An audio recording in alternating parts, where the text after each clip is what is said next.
This proposal is supported by me from the core of my heart.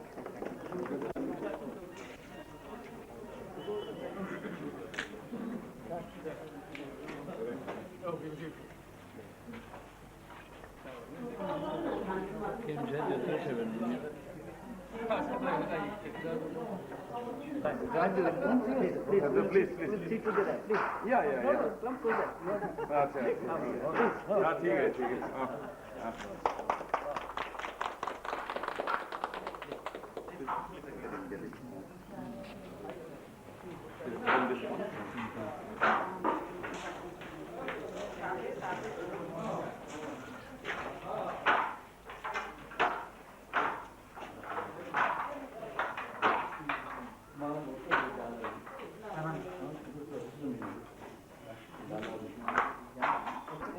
By Horibusan Brahma, retired principal of Kokkrajhar company. Bodo Language. This is Basiram Zola, this is big one. This is going for fishing.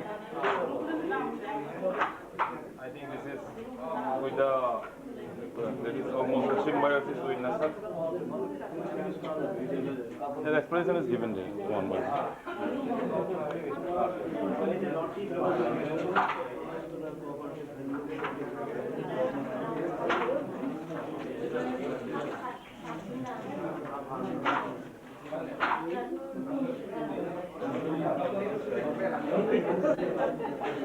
I think all of these are with you already Yes. Bhopal? Yes. We also had, but now in Bhopal, it is we have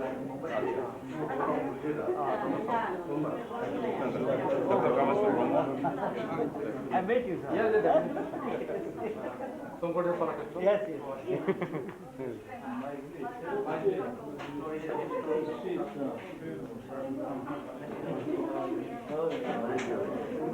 Agricultural tools.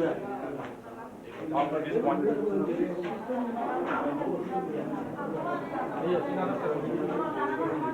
These are household tools. This is the agricultural household husking.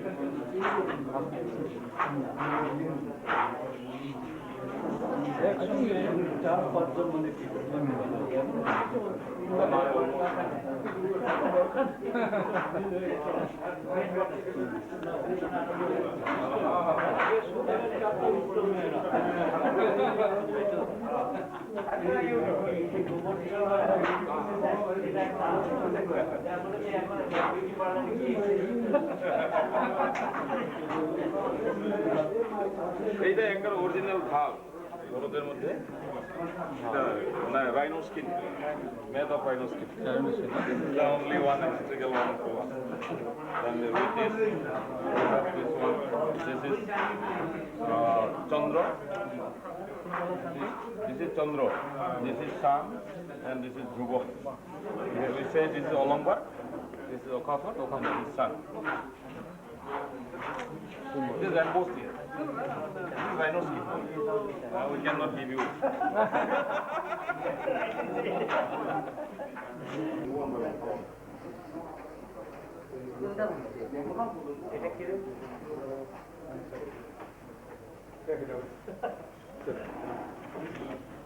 This hall of the Basic Training Center, Kokkrajhar.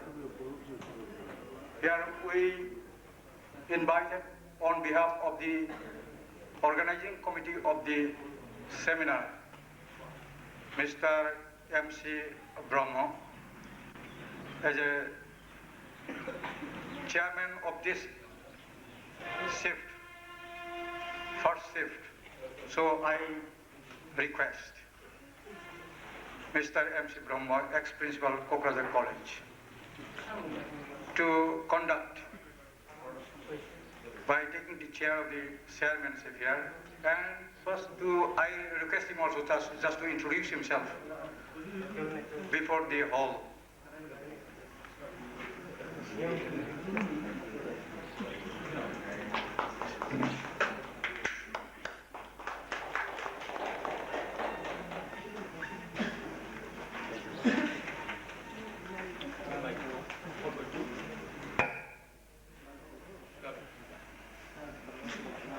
Today's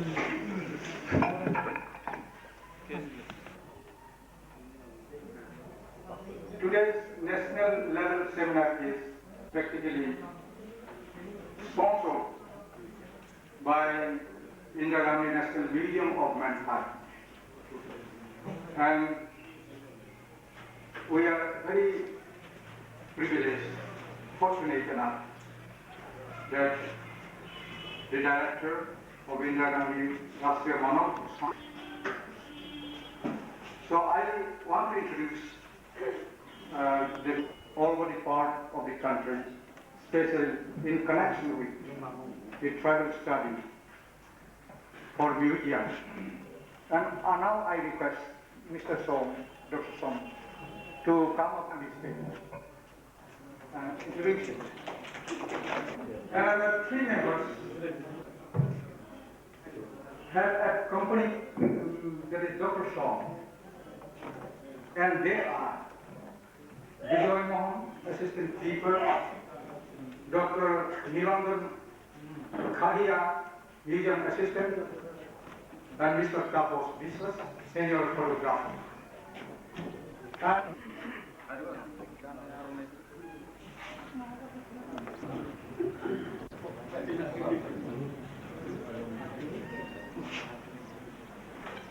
From Bosumotari. I request Patram Bosumotari to present the traditional music under his leadership.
Bodo Language, Literature, History and Culture on 19 March 2001. Welcome at. It is a privilege for me to welcome you to this an exhibition cum seminar on Bodo Language, Literature, History and Culture on behalf of the organizing committee. This exhibition cum seminar is sponsored by Indira Gandhi National Museum of Mankind, Bhopal, and organized by Kokkrajhar College in collaboration with Bodoland Autonomous Council. This exhibition cum seminar leads a significant role in the field of Bodo study. With the help of it, it will be possible to acquaint the gathering with the scholastic field as well as the common people. The topics of the seminar have been selected to cover a wide range of subjects of Bodo study so as to explore the varied fields of their avenues. However, This seminar may not be possible to give a comprehensive and exhaustive idea of the Bodo study, as we have not been in a position to invite all seminal persons to this concern for want of time. Anyways, I think it is the beginning to develop the idea of the themes more and more, so as to establish an independent study of the Bodo study in the near future. As we all know, the writing of history of India is not free from all prejudices. The Bodos and the Bodo in the Mongolic as a whole are the main victims of the prejudice. In fact, as the historians have written with specific interest, the history, language, literature and culture have remained not only neglected but also deviated in many ways. These relics and ruins of their past glory have remained untouched. This for being neglected, the history, language, literature and culture of the Bodo people have not been incorporated in the regular study of Indology. Presently, the Bodo study has been initiated from various conscious agencies, and we hope such kind of initiatives will enable to reach to the extent of universal and eternal relevance to this subject. That all the participants and members present here will gain an insight into the core of the venture of Indira Gandhi National Museum of Mankind, Bhopal, though it is a mixture of achievements and failures. Thank you. Because to deliver a speech, I am not here right from the Bhopal to Bodoland. My idea to introduce the activities of the Museum of Mankind is already undertaken with the help of the different institutions of this state. If you permit me, I can trace out some of our activities, and some literature will be distributed to you shortly. And having this type of exercise under the Bodo language, literature, history and culture, or the today's seminar, I think not enough. And as everybody expressed, the time is very much short to get in touch with all these learned scholars from all over the state and across. But anyway, my idea was how we can have an interactive dialogue in the actual scene of the Bodoland. Since it is in the limelight for a long time, I thought we have straightway to the Bodoland and learn ourselves what we have done in our museum, if that we can add something more. You know, the Museum of Mankind is only of its kind in the country, and activity-wise, whatever we are carrying out all over the country, it is one of its kind in the world. Why I am telling proudly it is one of its kind in the world is the outcome of an international seminar what we organized a few years back, calling all the ethnography museum of the world. Around 52 countries they have participated in that deliberation. And the people from Sweden who proudly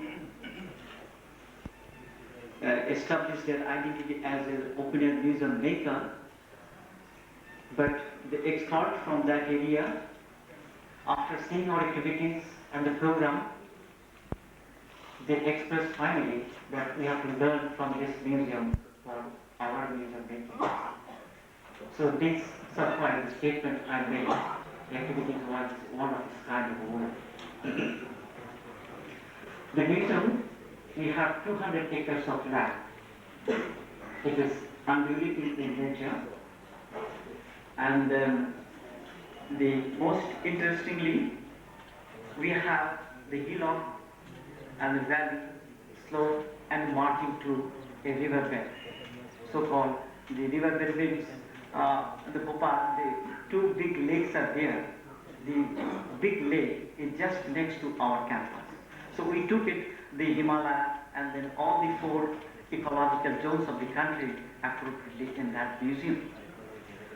So in the hillock we have shown the Himalaya, where the Bodo dwellings, the typical Bodo dwellings with original material cultural objects and a traditional house from the Bodoland with the help of the Tribal Research Institute, the government of Assam, of which one of the members, Mr.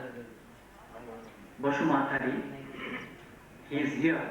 Right from 1987 he is with us, and he had done a wonderful job there, and so that was the beginning. And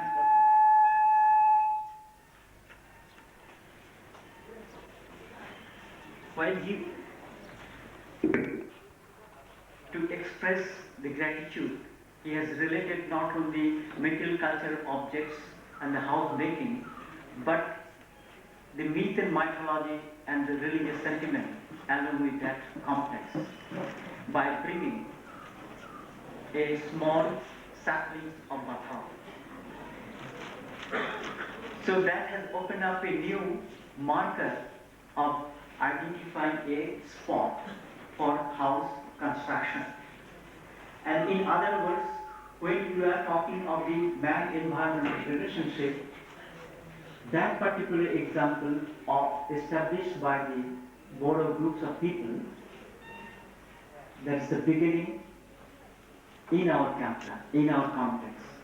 And whatever the exercise we had carried out in man-environment relationship exercise, we brought down each and every delegate in front of that bathhouse, and it will be surprised to know that whenever Bodo Bashumatari write me and telephone me, he asks always about the bathhouse, not the construction, because the strong belief of the bathhouse and the settlement is so much so, if bathhouse is okay, then there is no damage to that construction. So anyway, that still stands good, and that spirit has, rather we can say, prompted me how to come out from that museum to this place so that we have more interactive dialogue. Because mere a house remains incomplete unless other people speak about that house. So though time is very short, as I told you at the beginning, but I, in other words, requested Mr. Haduri to make it so that it must not differ further. That is why we are today here.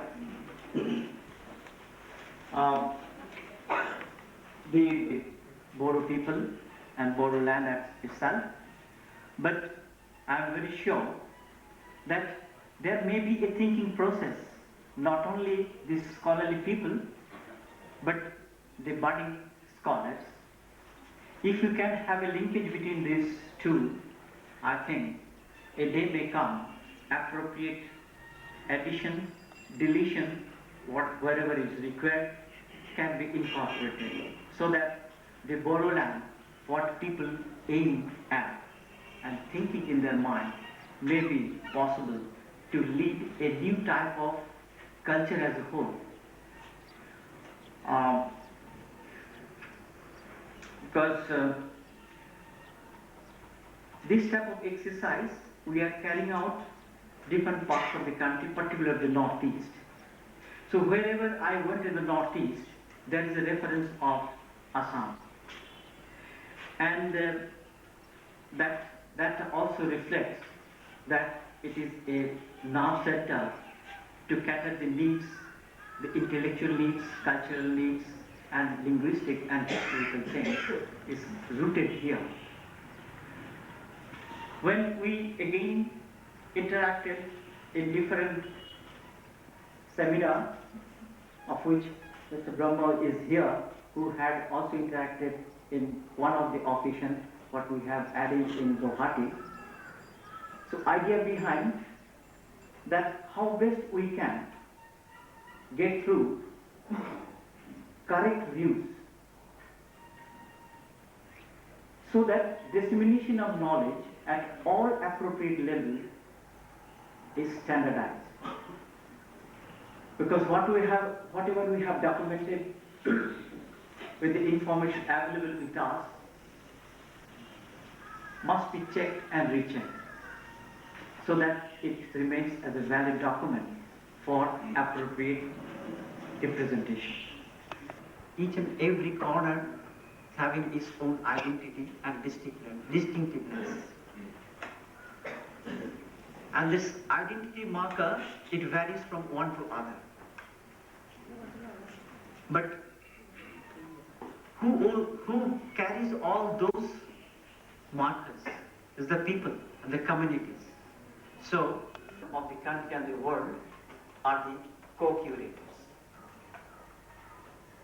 So to pay respect to those curators per se, I felt it is a necessity to come down to those community members to pay our respect. And by paying respect, we can learn how tradition can be arranged, managed, and properly represented. Curious. We are not curious for each and everything. We are curious when aesthetic appeal is associated with that curiosity. So when curiosity mixes up with this aesthetic appeal, there is a hit generated automatically, and that hit forces you to possess something. So the curiosity mixed up with aesthetic appeal plus a sense of possession is nothing but a museum, of which all of us share the same thing. Apparently, plus of our parents, culture is a part of inheritance and part of acquire. Apparently, the inside one is the genetical gold, external one is the cultural gold. So when we mix up this internal and external, it gives us the identity, that means the spirit within yourself.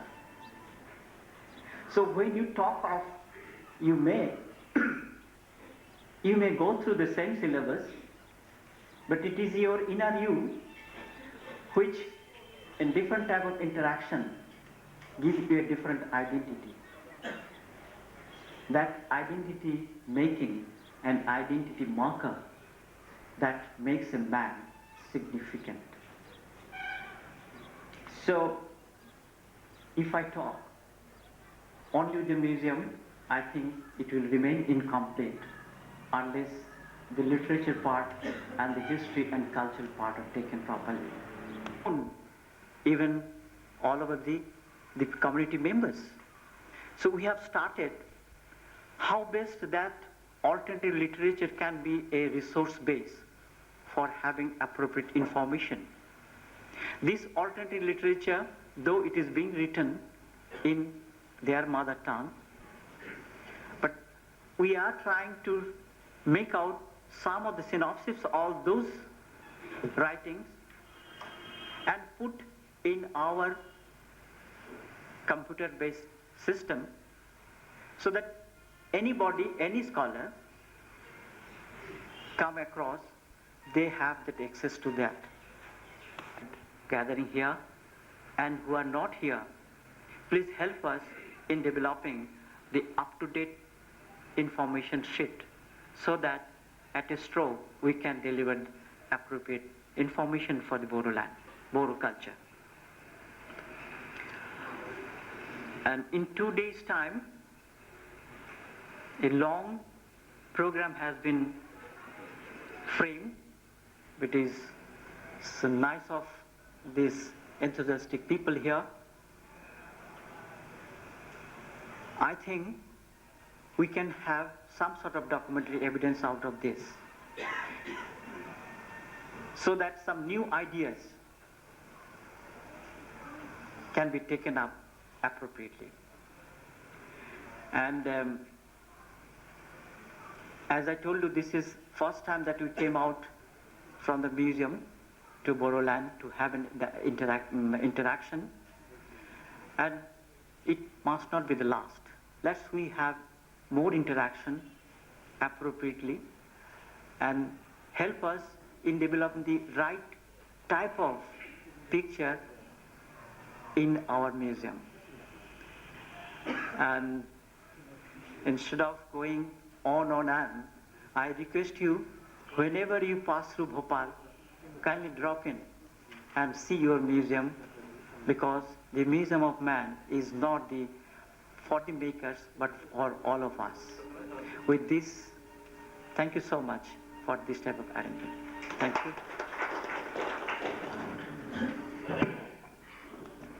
He referred. Then I requested him, at least one seminar or exhibition should be arranged at our place, Kokkrajhar. So I am very grateful to him and thankful enough, because Dr. Som most probably he has not forgotten my seminar or workshop, and that workshop took place in Guwahati at Sankadev Kalakshetra, and there was also a bit very encouraging workshop, and distinguished guests from other states of this northeastern region attended that very workshop. So it was so much helpful for the growth and development of some neglected, the language and literature, just like our Bodo literature, Bodo language, and this Tripuri language. And more than one, this type of seminar and workshop, if possible, in a better way. So I offer my hearty thanks to him before starting my keynote address.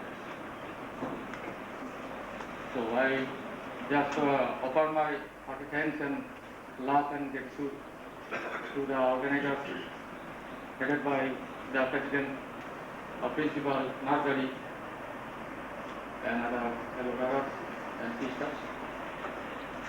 So I will start my keynote address in a good way. A few words, the title of my keynote address, a few words on the growth and development of Bodo language and literature.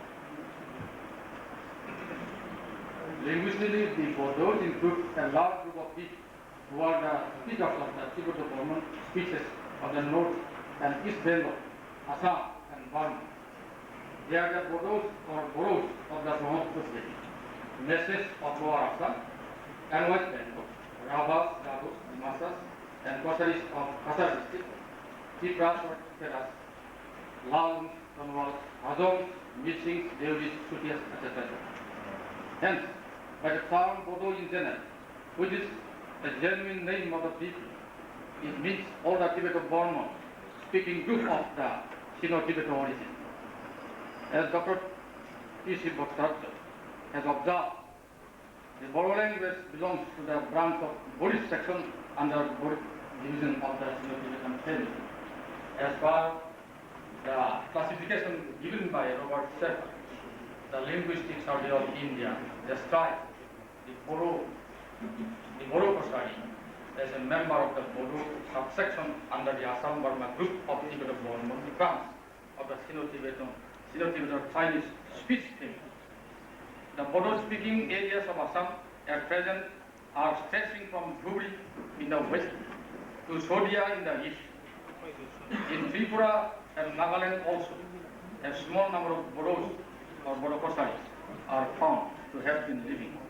In Jalpaiguri and other adjacent districts of Bengal, the Bodos are known as Messes. The Bodo language of Assam has at least 4 clear-cut dialect areas with a sufficient number of dialectal variations. This may be called northeastern south variation. That the Kirato words and the words of the Kirato origin were used in the epics, the Ramayana, the Mahabharata, Yajur Veda, Atharva Veda, Yogini Tantra, Kalika Purana, Shiva Purana, and many other religious books. According to him, and also according to their Bolwa, the earliest known Kirato king was Mohiranga Danu, and the name Mairong was Sanskritized as Mohiranga. Mairong is rice. Borobar is the Mairong. Mairong, it has been Sanskritized as Mohiranga. It is clearly a Bodo name. According to Dr. P.C. Chaudhary and other historians, the Bodo language was official and court language of the Kirato king. With the help of Bodo language and its medium, the Kiratos developed their art and culture and civilization. But in the later period, the Aryan kings and the people tried to destroy the Bodo language and medium. In 1905, all India come giving away to Aryan language. The Assamese and Bengali, and they are complete disappearance. Very briefly.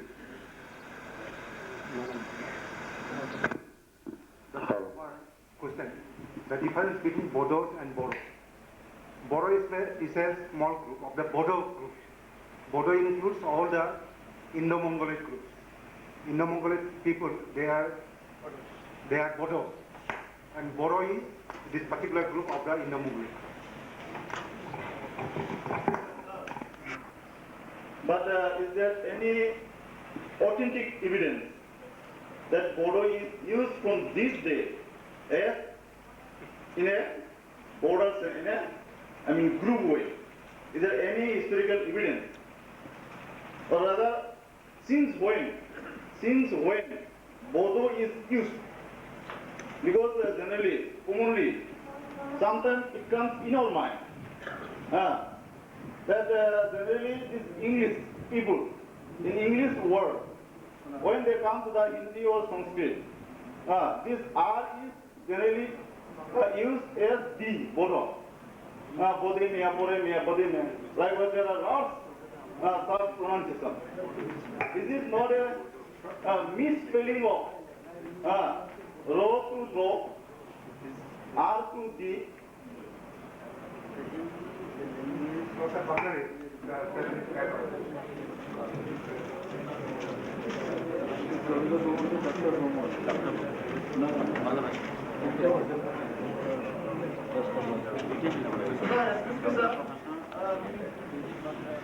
Indira Gandhi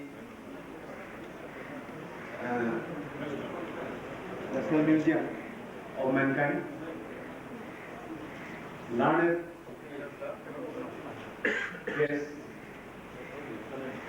participants, audience, and many of my colleagues, those who are present here, and my student friends.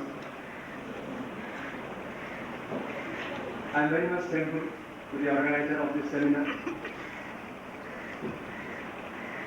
for giving me an opportunity to present the paper. Actually, there was a very short time. I have hurriedly prepared this, and there are a lot of typing mistakes, and there may be some omission also. So I beg your pardon. So I'm going to read out the paper. The paper title: A Study of the Ethnobotany of the Bodos of Kokkrajhar district of Assam. Well, the word botany is mentioned here. Botany is mainly, as we know, all of you know that it is a science subject. The term ethnobotany was first used by Harshvardhan in 1896. He used this term with reference to the use of plants by different ethnic groups of people. He has clearly pointed out the study of ethnobotany can help to a great extent in scientific investigations of different subjects.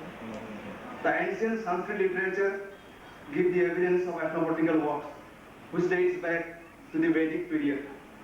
Many old religious literature like Vedas, Upanishads, Samhitas, and other treatises including archaeological findings, sculptures, etc. provide ample evidence of ancient ethnobotanical works in India. Even a cursory look into this literature and records will reveal the vastness of such treasure. A large number of prophylactic medicines and their uses have been well mentioned in Rig Veda. Later, Atharva Veda came out with many medical religious uses of plant species in charms, incantations, and amulets. The great treaty of Ayurveda was written in between 2500 and 900 BC, in which properties of drug and drug plants have been given much detail. The Samhitas, Charakos, and Sanskrit Samhita gave comprehensive account of therapeutic and materia medica respectively. It contains a record of about 2000 items obtained from different plant species. Thus, the Indian ethnobotanical continuum enables the investigators to delve into the distant past and often link modern folklore directly with the ancient people and culture. In recent years, a remarkable interest and trend has been set up for ethnobotanical studies throughout the world. Most of the present studies are associated with the Aboriginal tribal people. With the increased interest in the ethnobotanical studies, several new terms have been coined in recent years to cover the related and allied fields like ethnobiology, ethnozoology, paleoethnobotany, cultural botany, etc. The northeastern states of India are predominantly inhabited by the different ethnic groups. Sikkim represents approximately 50% of total floristic area of whole of India, containing about 10,000 plant species. Such floristic richness is due to the varied topographical features providing diverse habitat and climate. A close look into the forest, shifting cultivation and climate reveals that forest is an integral part of tribal life. Cheers for newer alkaloids and active drugs for useful purposes from natural resources. It also helps in preserving, knowing some of the most important tribal laws about the uses of plant products before they lost in acute process of modern agriculturalization. It is worth associated with different aspects of day-to-day life of the Bodo people of the Kokkrajhar district of Assam. About 140 fruit plant species have been recorded during this survey in this locality, which included cultivated as well as full meals, leafy vegetables, oilseed, spices, and fruits are collected for consumption. Rice is the seed. In the study of some groups, cast tribes of India as a theoretical frame of reference. Modern social scientists have developed a highly sophisticated methods of the study of society to find actual social realities. Concept and process of social changes in India, there is Sanskritization, Westernization, little tradition, great tradition, multiple tradition, theories of structural change, etc. are still not used to explain the changes that is claimed to the Bodo society. The study of caste mobility or five caste continuum or cultural mobility with reference to the Bodo society may be successfully carried under the conceptual framework stated. We have two coordinates structural changes in the society. We are declaring our original identity. It is what basic structure of the society. These type of changes is referred to as changes in the structure. Present Bodo society represents or reflected such type of changes. The identity and the root of the culture is retained. The identity or the root of culture is referred as traditions. This is what ancient faith, that is prior to the arrival of the Britishers in India. And another one is, the phases, new phase, during the time of the British rule and onward. This classification of new and old phase is purely on the basis of my personal experience. Now we are discussing on what? Ancient or old phase. This is very difficult to put a landmark from what time this type of structural change had taken place. One is caste mobility or Sanskritization, and another one is what? Islamization. The term Sanskritization was for the first time used by M.N. Srinivas to explain the cultural mobility in the traditional social structure of Indian society. He defines Sanskritization as the process by which a low Hindu caste or tribal or other group changes its customs, rituals, ideologies and way of life in the direction of high caste. It is frequently called on caste. Generally such changes are followed by claim of higher position in the caste hierarchy, that is traditionally what was enjoyed in local community.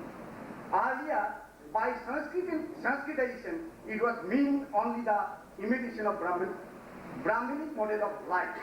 Later, the concept was changed and put a more broader meaning and extend to all kinds of imitation of life of upper caste by the lower caste.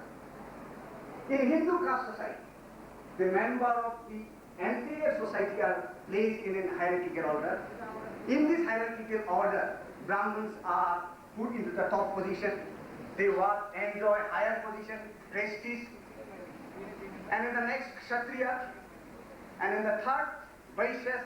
And in the last, Shudra. They are the what? People who occupies position in the lowest level of the caste hierarchy. And unclassified, scheduled caste people, they were excluded from the what? That was earmarked for the second session. But due to technical reasons, the topic heroic dances, its general classical aspect in comparison to Indian classical dance and music, that should have been in the first session. But instead of this, due to technical reasons, the Professor Brahma's paper is presented here. I assessed right from the beginning that it is better, we are talking of the reality of Bodo culture. It is better not to argue further, right from the historical days and reference of all these things and whatnot. But our attempt to come closer, minimize the error, so that we can take a stock for tomorrow. And if we talk everything of the past, criticizing past, the future cannot be developed appropriately. I know the young feeling is always outspoken. But when you talk of the tradition of a rich culture like Bodo culture, absolutely have to grant it that tradition is knowledge and knowledge is power, for which Bodo culture are known as.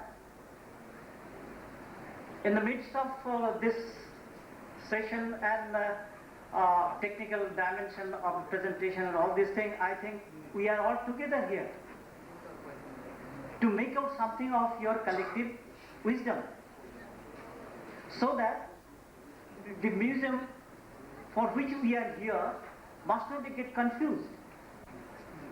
If at the grassroots level we are confused, then more we go out, more we go beyond the frame of the Bodo cultural land, the kind of confusion will multiply in terms of N. So the N must be stopped here, so that Bodo culture remain as an entity. The culture must not be confused at the grassroots level.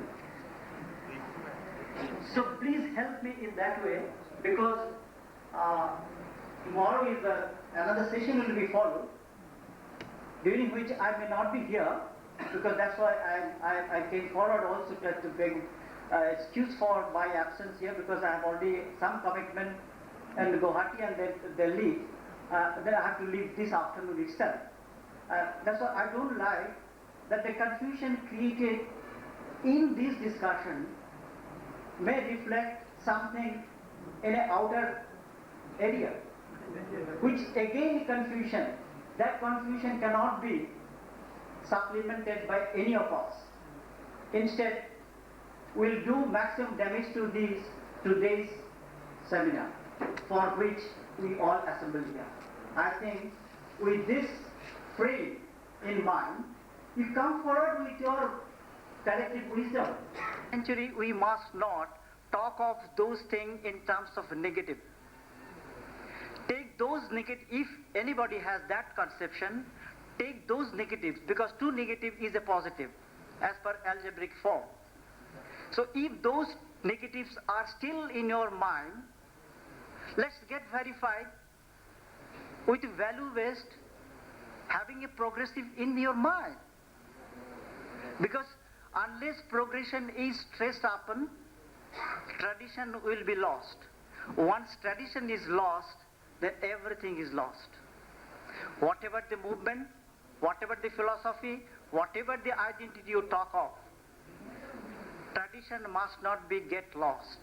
Please help in following presentation, so that the integral part of the Bodo Kachari culture must be explored explicitly. Confusions are always welcome, but confusion must not enlarge in terms of further confusion.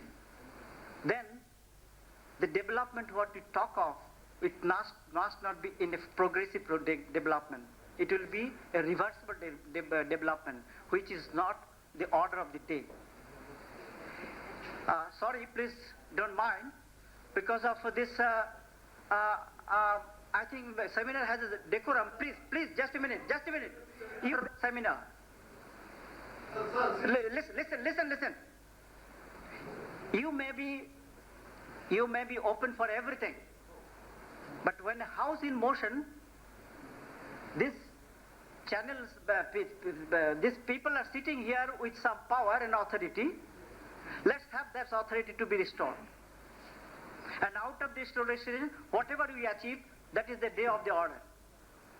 And if you have any personal commitment, if you have a personal question, you are always welcome. Because whoever experienced with this type of deliberations, they have done some exercise. Of course, time is short. I know. This is the day. Everybody does like this.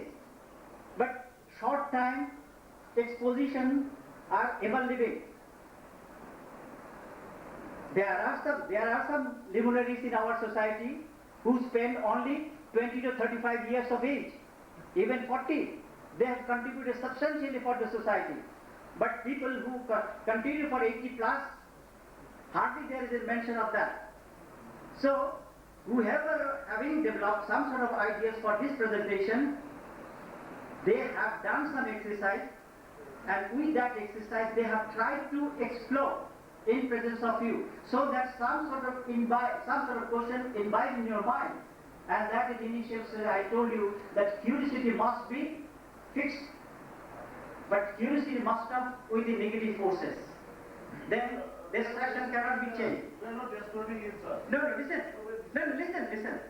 That's why I'm requesting that it can take such a information or some sort of presentation which will have negative bearing on it.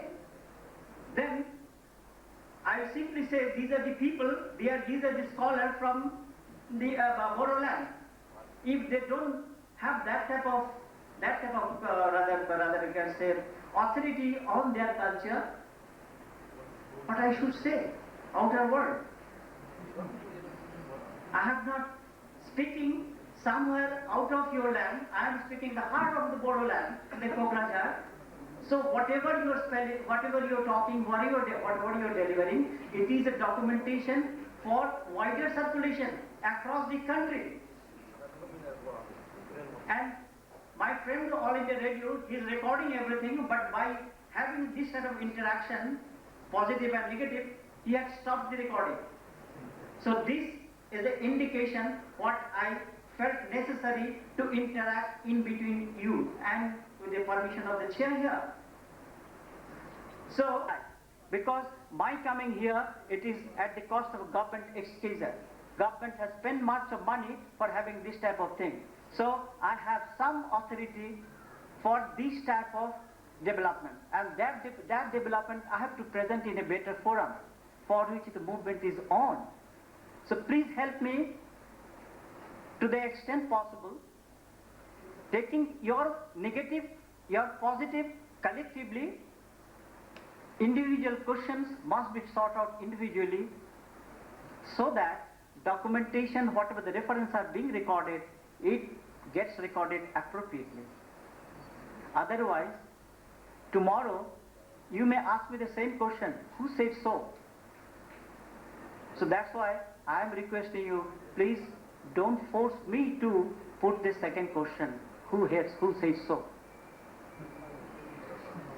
So, to brief something about, because the chairman is very much there, he is the right man to have this type of presentation, but to make this presentation, a few presentations what we made by the learned speaker, it seems seminar has been taken very, I should say, Europeanized way of presentation.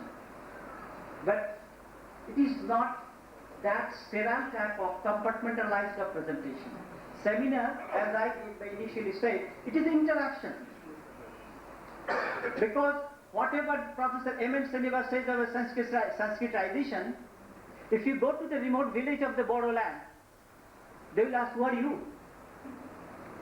What are you talking about? So it is better not to carry those terms which have been simply read, not practiced, not ever seen.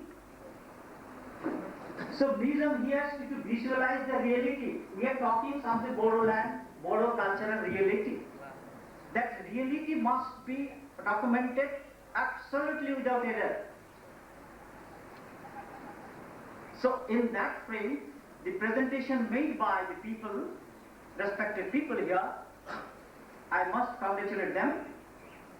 Little bit of addition is a must, because seminar presentation, even if you give 3 months of time, 1 year of time, it remains incomplete, because presentation is a presentation. Everybody wants to be beautiful and faultless, but fault is such a thing, it interrupts. So the happiness, this is a lifetime experience that your museum has added for us.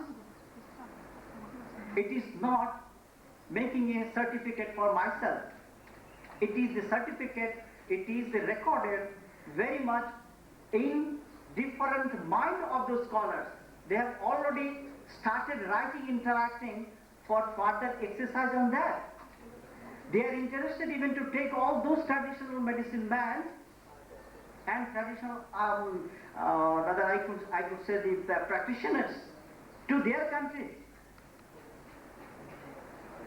So, if they can come down to that, for that type of dialogue, I think that is more explicit and that is more need of the hour.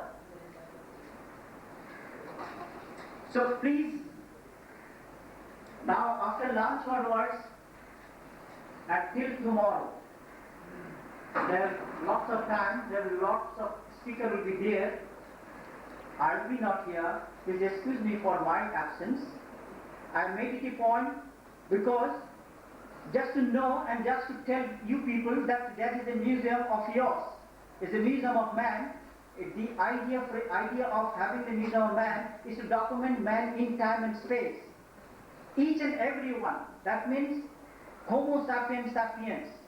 We, the people. So try to accommodate all those views of Bodo culture, not always from archival documents. So, sorry, because again our archival documentation. But today in the Bodo culture heartland, I have seen the people with a mixture of so many things, but nobody has pointed out that thing. Does it not is a part of your questioning? Just a minute, please excuse me. Just excuse me. I'm not going, because after hearing and listening, going through all this thing, because each and every penny which I am expending here, I have to explain. Another movement is created something, going to create something new. But new does not always backward. Then forward, next will get lost. So with so much of hope in mind, with challenge. Because you will find thousands of directors in different government institutions of the country, but no director came in the back end of the March end particularly. Because I am out of my duty, out of my office for last 1 week because of a number of meetings, but I made it one. If you talk to Mr. Hazuri, you will know how I fixed the date. Because once I decide, once I fix up something, that means it is the final. So in the final stage, the first program are not being seen properly, and the following things are you are interacting, you are not allowing to the whole thing to go. Sorry. Please excuse me. You are all honest scholars. You have every right to spell it out, but you equally have the right to maintain the decorum of a particular orderly day, because for which Bodo culture is a popular form. So if a single man, like a simple teacher of the school like Bodo Language, can present more Bodo culture in Bhopal with all applauses and with greatness. That's why everybody there, they are welcoming Bodo culture team under the leadership of Bodo Language every time. The dance program they have created without any mistake, even the footstep. He had narrated each and every dance form. So with a great honor to that teacher and his team member, the exhibit he has developed there, that is showing the Bodo culture. But coming down to Bodoland, I am really shaken. I am very happy that the AIR staff has rightly done the thing. They have understood. They have shown their sincerity.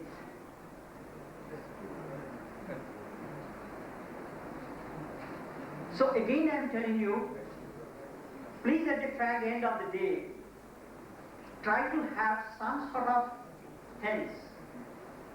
Because science, what from the tree for the man, it is a traditional science. And traditional science are not being taught by any universities. It is only available when you regards to your parents. And that paying regards to the parents is the tradition for which it is proud of. And that tradition is knowledge. And that knowledge is diversified. That diversified knowledge you will not get anywhere in the country, anywhere in the world. And that diversified knowledge is power, for which country is proud of. So tradition is knowledge, and knowledge is power. So tradition is power. We are not talking of the power. The power does not mean it is only the political power. It is the power of the spirit, power of the mind. If that power is attained, I think no powerful body, no powerful organ will come and crush this type of identity. Please explore those ground realities. Those are very much there. Try to touch them, feel them, and talk about them. Don't always go for the archive. It is a tool to move around. But your experience is the order of the day. So, please excuse me again and again, I am telling you only for the reason, because the moment I leave this dais, if there is any question, I'll be happy to interact. If there is any harshness of my expression, it is not that way harsh, but it is for the purpose for which we are here. Because we don't like to disturb your holidays, but unless otherwise, since we are outsiders, unless otherwise imposed or anything, I think today's discussion might not have been. So my idea behind is to have the collective wisdom of the Bodo culture, which generate good vision for the future. Thank you so much. Excuse me again and again. Thank you. Bharat नाट्यमनि मोनथाम बाहाग दं नाट्य फावथिना खालामनानै दिन्थिनाय नृत्य सानखौले बिदाम दावथाय खबाम गोनां मोसानाय आरो नृत्य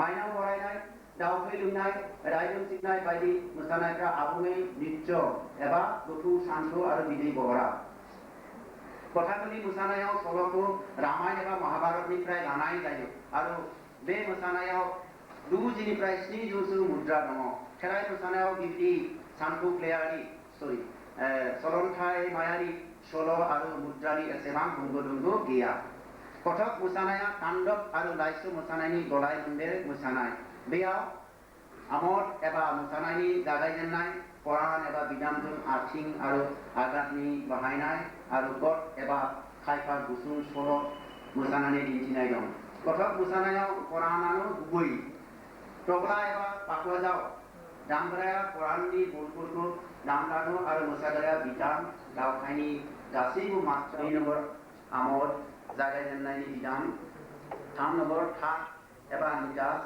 रोखोमसेनि गसंनाय महर गद नंकुब निमाव आरो पानथुयि शिव पार्वतीखौ सिबियो बर'फ्रा जाराफात्तानि समनिफ्राय दौदिनि मोसानाया जागायजेनो होननानै साननाय बायदि चित्तनगराया मणिपुराव मोसानायनि हारिमुखौ जागायजेनो होननानै सानो शास्त्रारि मोसानायाव 8 रोखोमनि थि नोजोर 8 रोखोमनि बिदैखौ दिन्थिनाय नोजोर 20 रोखोमनि मेगननि नायदिं नायदा नोजोर 8 रोखोमनि नायनाय 13 रोखोमनि खर' लोरि होनाय एबा खर'खौ समावनाय 9 रोखोमनि गोदनानि फाव 7 रोखोमनि मेगननि मुस्रुमनि फाव 5 रोखोमनि आथिंनि आगान is also my subject matter of my study. Because I know it very well. And about the whereabouts of Kokkrajhar, Bodoland, etc. I also know a bit. So I think that's why chairperson has requested me just to clarify the points. Because the paper is written in our language, Bodo language. So it is not so clear most probably to other participants. Just like a Bihuda, Morata, it is quite natural and traditional. And it clearly says it has been deformed, it has been brought up, or it has been adopted by the present some alien dances, so-called Devaguni, or this temple dancers, so on and so forth. So, Dogini, that's why the critics are opinion that Dogini dance is one of the oldest dances, the ritual dances, not other dances, the ritual dances of the world. This has been opined by critics. So, his paper is from Nigeria, and one question about Usha. From Usha, she dances executed by Usha or Sitruleka. This Dugni dance has been taken up. No, it is not taken up. Usha also a Bodo girl. Bodo is Banki. Yes, our Bodo place. So, while Usha was taken, so Usha was one of the expert dancers. So Usha, when she had gone to Darapa, certainly she might have taught the girls of that place. That's why they are also habituated in the dances, like our Dugini dances. Now it is prevalent still in the temples of that places, or South Indians. All are habituated now. So this Usha also is an expert in Dugini dances, Karai dance. So it has been taken from this place to that place. And it has been taken from the Bodo culture, this Kokkrajhar, Bodo culture. So we are not actually followers of that very dance. They are the followers of this dance. So this has been rather, taken by the critics also and by our experts who are experts in the dances, like ritual dances, especially Kshatriya dance, etc., etc. So I don't. One never fails to realize the first and foremost thing was to educate them through schools. In the process of their work among the people, the next thing they did was to learn the Bodo language extensively and write something in this language. It also became obligatory for them to make intensive studies on the life and culture of the people among whom they live and work, and write what they have learned in local dialect. Similarly, they made it their sacred duty to teach the Bodo children and even the adult ones as to how to read and write in their own language, and thus lead them a step forward in keeping peace with more advanced people around them. Bodo economy. And my topic is the changing economic trends of the Bodo since independence.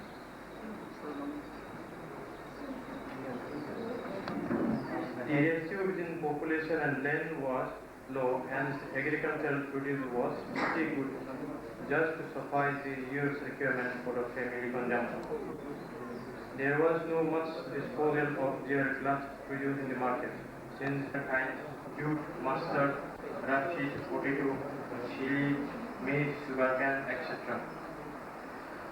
We do not see any sort of allied commercial activities taking place involving agricultural produce. The unique characteristic feature of the economy of our country, for this matter, Bodo, is the full capacity to save and full capacity to save due to full capital formation resulted from agriculture. This is the main occupation of Bodo. The pressure upon land increased due to rising population. As a result, we see a change in the economy of the Bodo. The other feature of the changing trend of the economy of the Bodo is that their economy is no longer confined to agriculture. It is now diversified a bit. The mode of production is also changed. And more area of cultivable lands have been brought under cultivation. Earlier, now the agricultural produce got reduced. This is due to confinement of labor force only in agricultural sector and lack of employment opportunities in other sectors. The prevalence of community labor in various stages of cultivational activities reduced as a consequence of rising mechanization of this. Particularly in Kokkrajhar, in and around Kokkrajhar, we have seen that particularly the tribal women, the Bodo women, they are taking much interest in, selling their fairs in the bazaars, shops, petty shops in the market. I think it is a very encouraging trend. Though the men folk are getting behind, the women folk are taking this, the leading part in bringing out the Bodo people to the trade and commerce. I think it is a thanks to Principal MC Brahma for his suggestion. I think there is no question from any side. If there is any question, please suggest this is the higher question. Consumption is also one of the pertinent features of economy. So in what way, since independence, it is 1947, what were the changes coming to the society? Particularly to then it is consumption aspects of economy. In my experience, there are a lot of there is changes coming to the consumption pattern. For example, in earlier days, we spend all this with one kamsa. But you know, these days, people are there is consuming large amount of money in putting their place and except before. That's why I also like this also. And pattern of consumption was not mentioned in the paper. It can be said that as the economic condition of the average Bodo people has improved, therefore the pattern of consumption is also improved along with that of the average number of Bodo people. Though of course the percentage may be very small, but whether Dr. Bomo do not think there is a change in trend. Yes. The percentage of people interested to buy pumping set or small power tillers or chemical fertilizers, then you can say that there is a positive change in agriculture sector also. But the cost of buying these things are not always affordable for poor farmers, marginal farmers, money economy.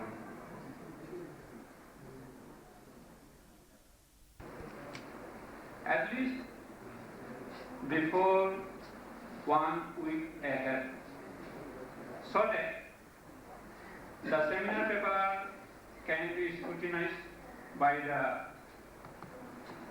sponsored authority or as well as organizer.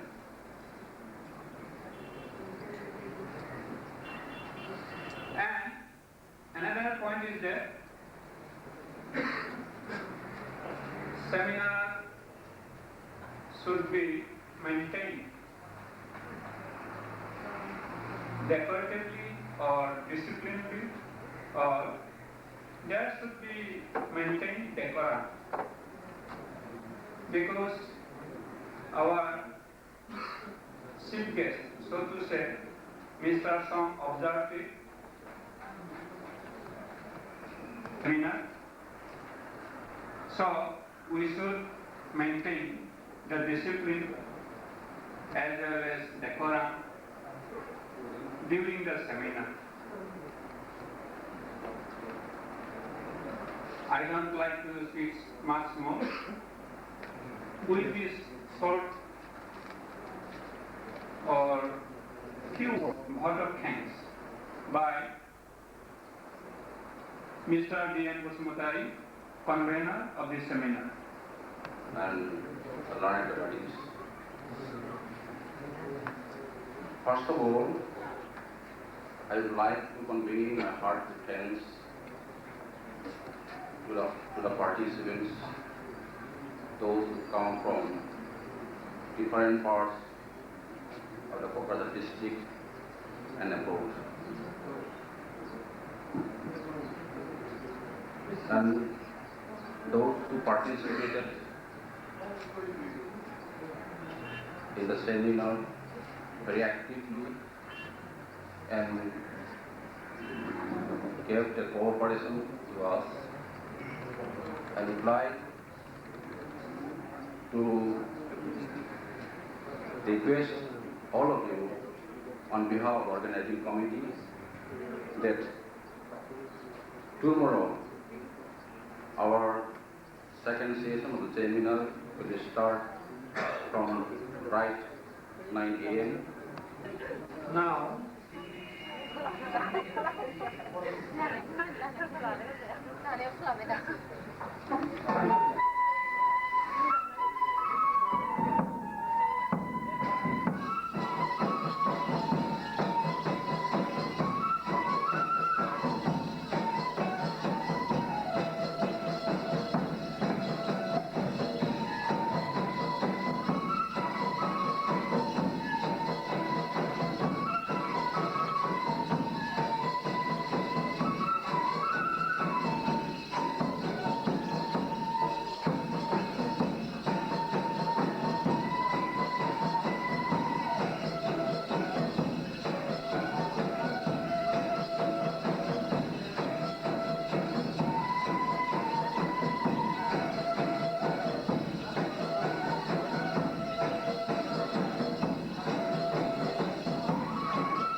opening this program, I invite Mr. Brothendra Brahma, who will be in the chair of the first session, to conduct this seminar. So I invite him to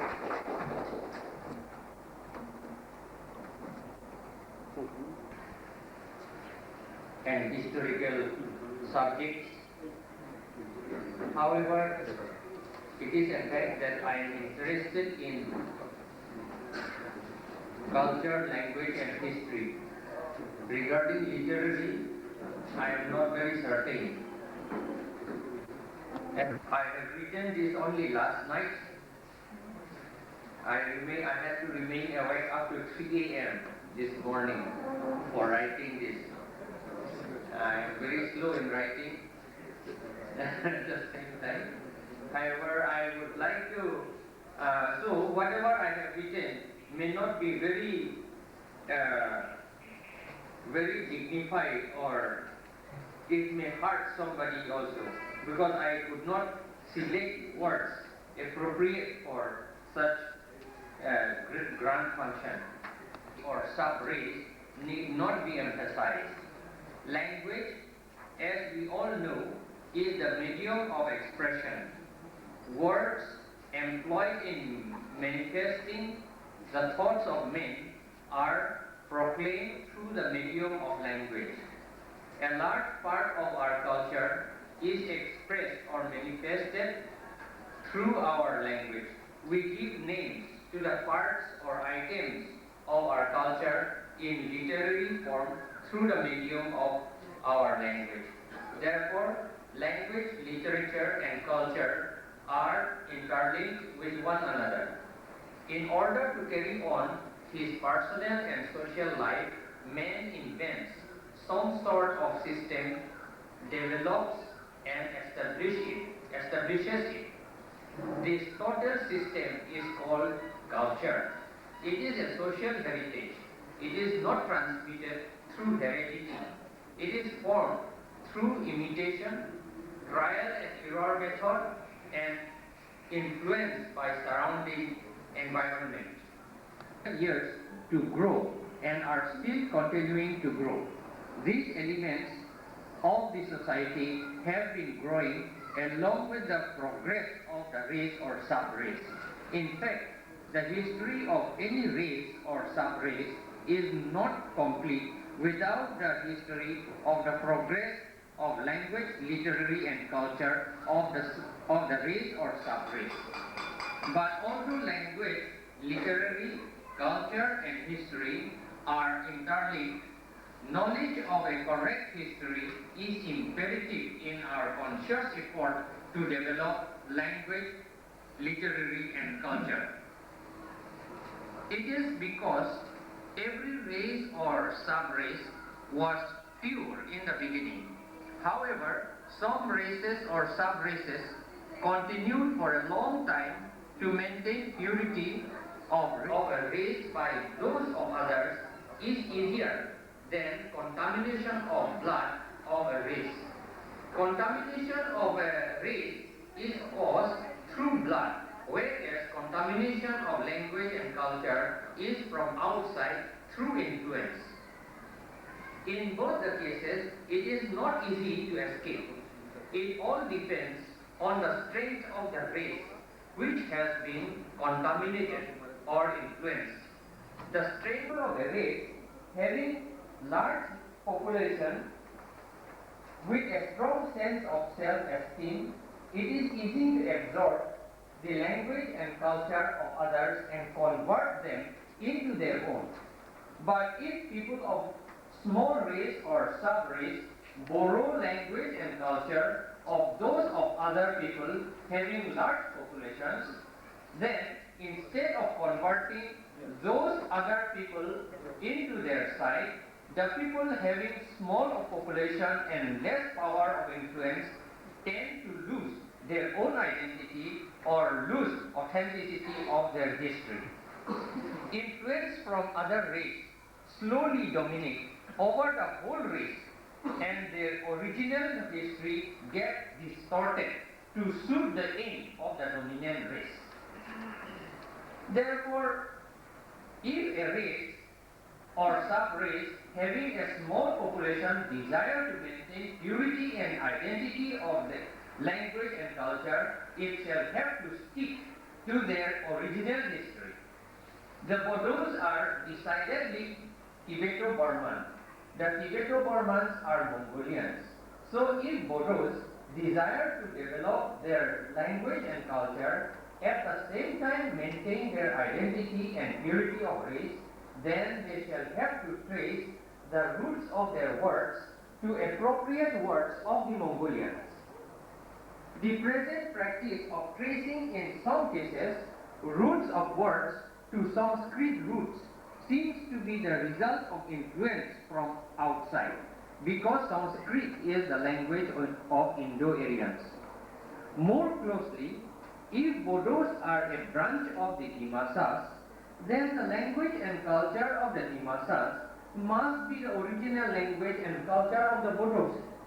So if we want to maintain purity and identity of the Bodos, and at the same time develop the language and culture, then we shall have to borrow words from Dimasa. If not available with Dimasa, then go to borrow from Tibetans, Myanmaris, and other branches of the Mongolian language and culture.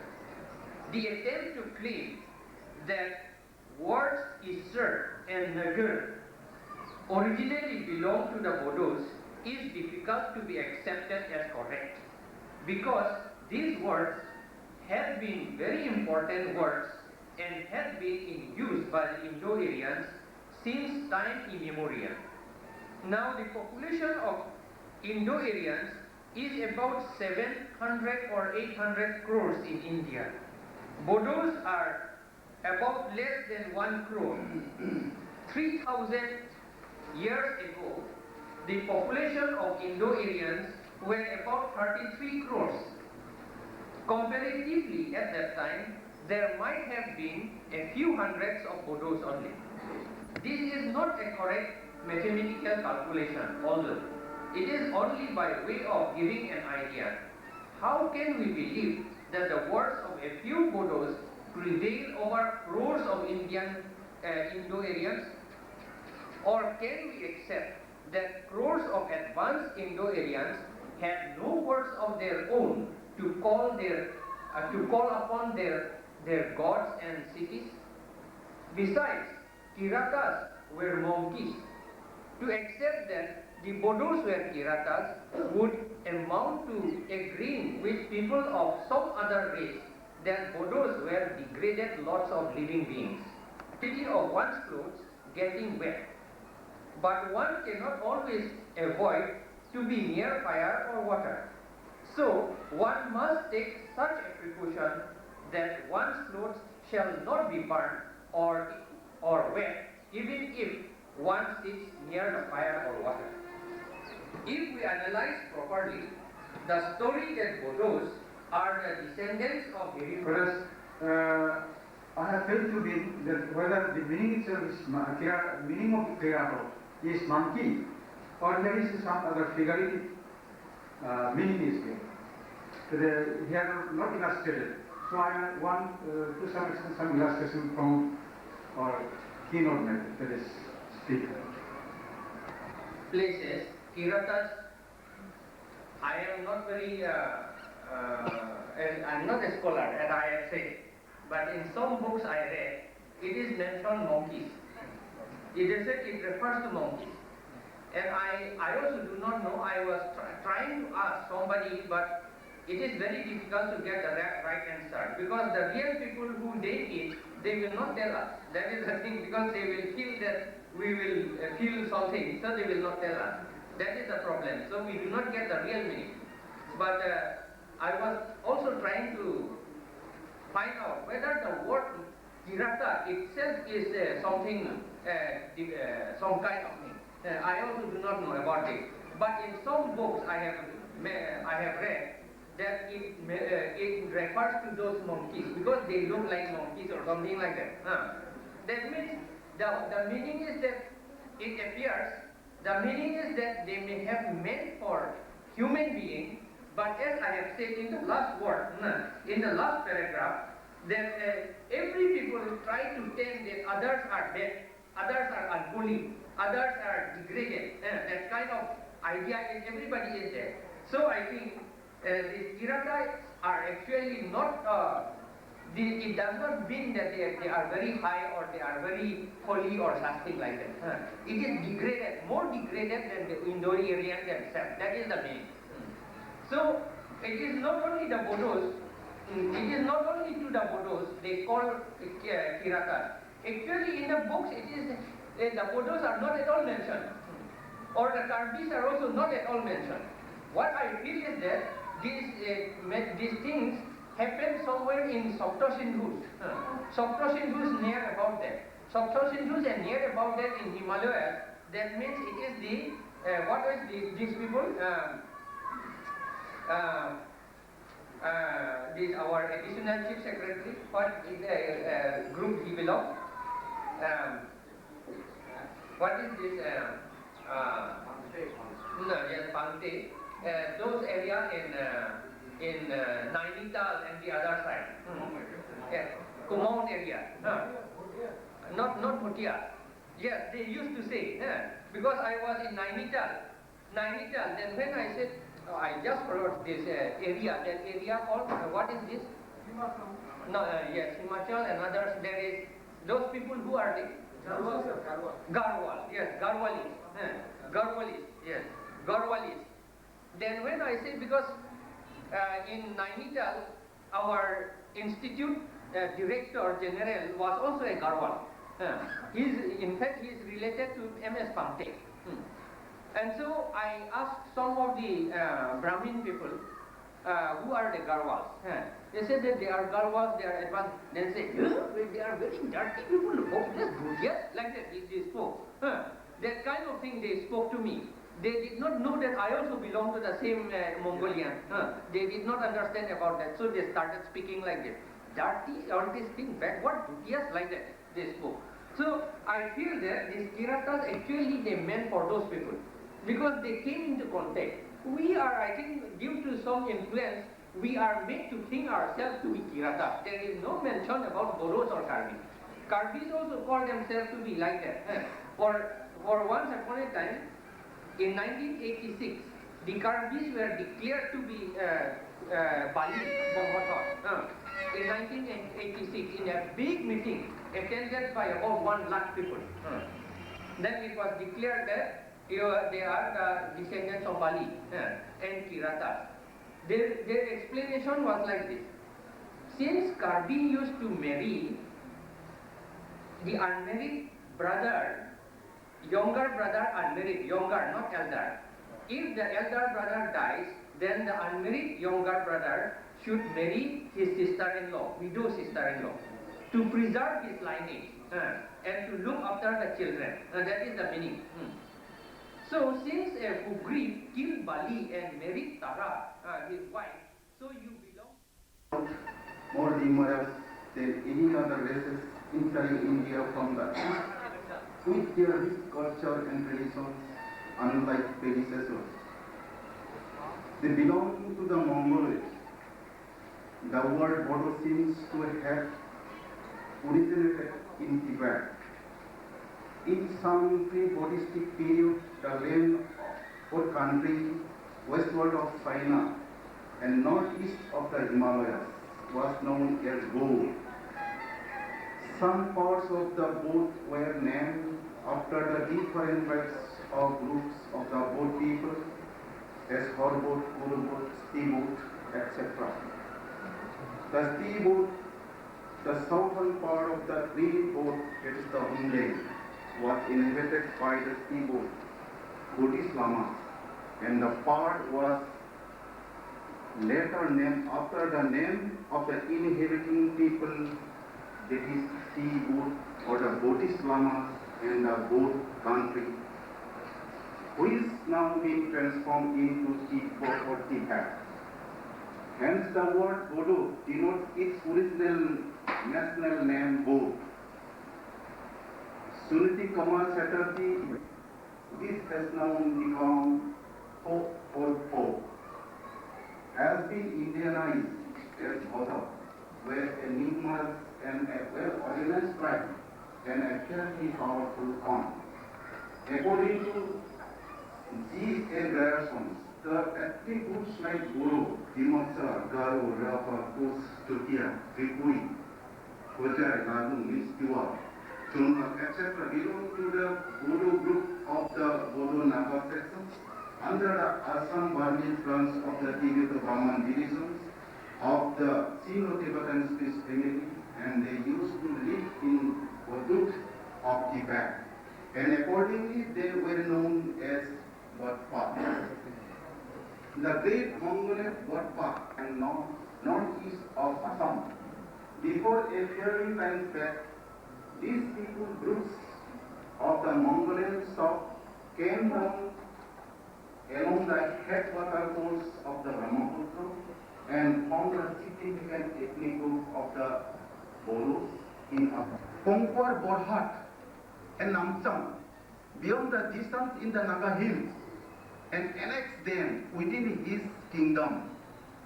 The history of Ahoms also confirms these traditions of the Kasari. The capital of Visarputi's kingdom was at Brahmapur, near the present Nagaon town, on the bank of the Kolong River, where the ruins of some sand ramparts and the big pile temples are still seen. Vikramaditya, the son of the Visarputifa and the father of the Mahamanikfa, established a new capital at Sonapur of the present colony circle of Karbi Anglong district by shifting from Brahmapur. A group of Kasaris of Hirempa family who established a new kingdom in Kasari Potar of the present Kasumari area in the river village of Dayang and the Dhonsiri after 1526 AD were known Hengal Kasaris. The mainstream of Bodo history seems to have clicked to Dechumpa. After the pillage of Dimapur and the killing Kasari king Dechum by Ahoms in 1536 AD, the Kasaris were retreating towards Maibang and the Naga hills bordering the present North Kachal hills. After Dechum, we may have a chronology of the following Kasari king. So it may be tentative. I just make a tentative chronology of this case. B2 AD. Only I mentioned in the time of the assembly, year of the assembly. Then Meghnareon with his capital at Maibong in 1566 AD. Then Josonareon with his capital at Maibong 1583. Bhimosandra Narayan 1680 tentative. Indra Narayan 1638. Birtorpo Narayan second. It is the 1643 AD. Guru Dhosa Narayan, it is the 1671, or it may be 1681, according to the some writer. So it should come to correct and keep faith. Mokordhas Narayan, 1695 AD. Udayaditya Narayan, 1696 AD. Tamradas Narayan, 1699 or the 1702 AD. Swardarpo Narayan, 1708 AD. Hurishchandra Narayan, 1720 AD. Ramchandra Narayan, 1728 AD. Kritichandra Narayan, 1735 AD. Gopichandra Narayan, 1745 AD. Hurishchandra Narayan II, 1757, or he was known as the Hurishchandra Bhupati also. This is 1757, or if he actually Hurishchandra Bhupati, according to the writer, that the 1771 he made Paris AD. Then number 20, Lakshmi Chandra Narayan, 1772 AD. Then 21, Krishna Chandra Narayan, the 1773, and it is also conservative according to this Vedic chronology, and 1785 AD. And Govinda Chandra Narayan, 1813 AD. Tulsi Narayan or Tularam Senapati, at 1829 AD, through British Commissioner Mr. David Scott. Because actually in the history he was not a king, but according to our actually popular saying, and we accept it, or we saying he is the last king of the Kasaris, Tularam Senapati. And after him, his heirs, Nukulram Brahman and Rosanath Brahman, 1844 AD to 1853 AD. So this is the law. The reign by kings of the Bodo Kasaris came to an end in the year 1853 AD. The territory of Tularam and his heirs was annexed to North Kasar subdivisions by means of a proclamation issued by Viva on December 3, 1853.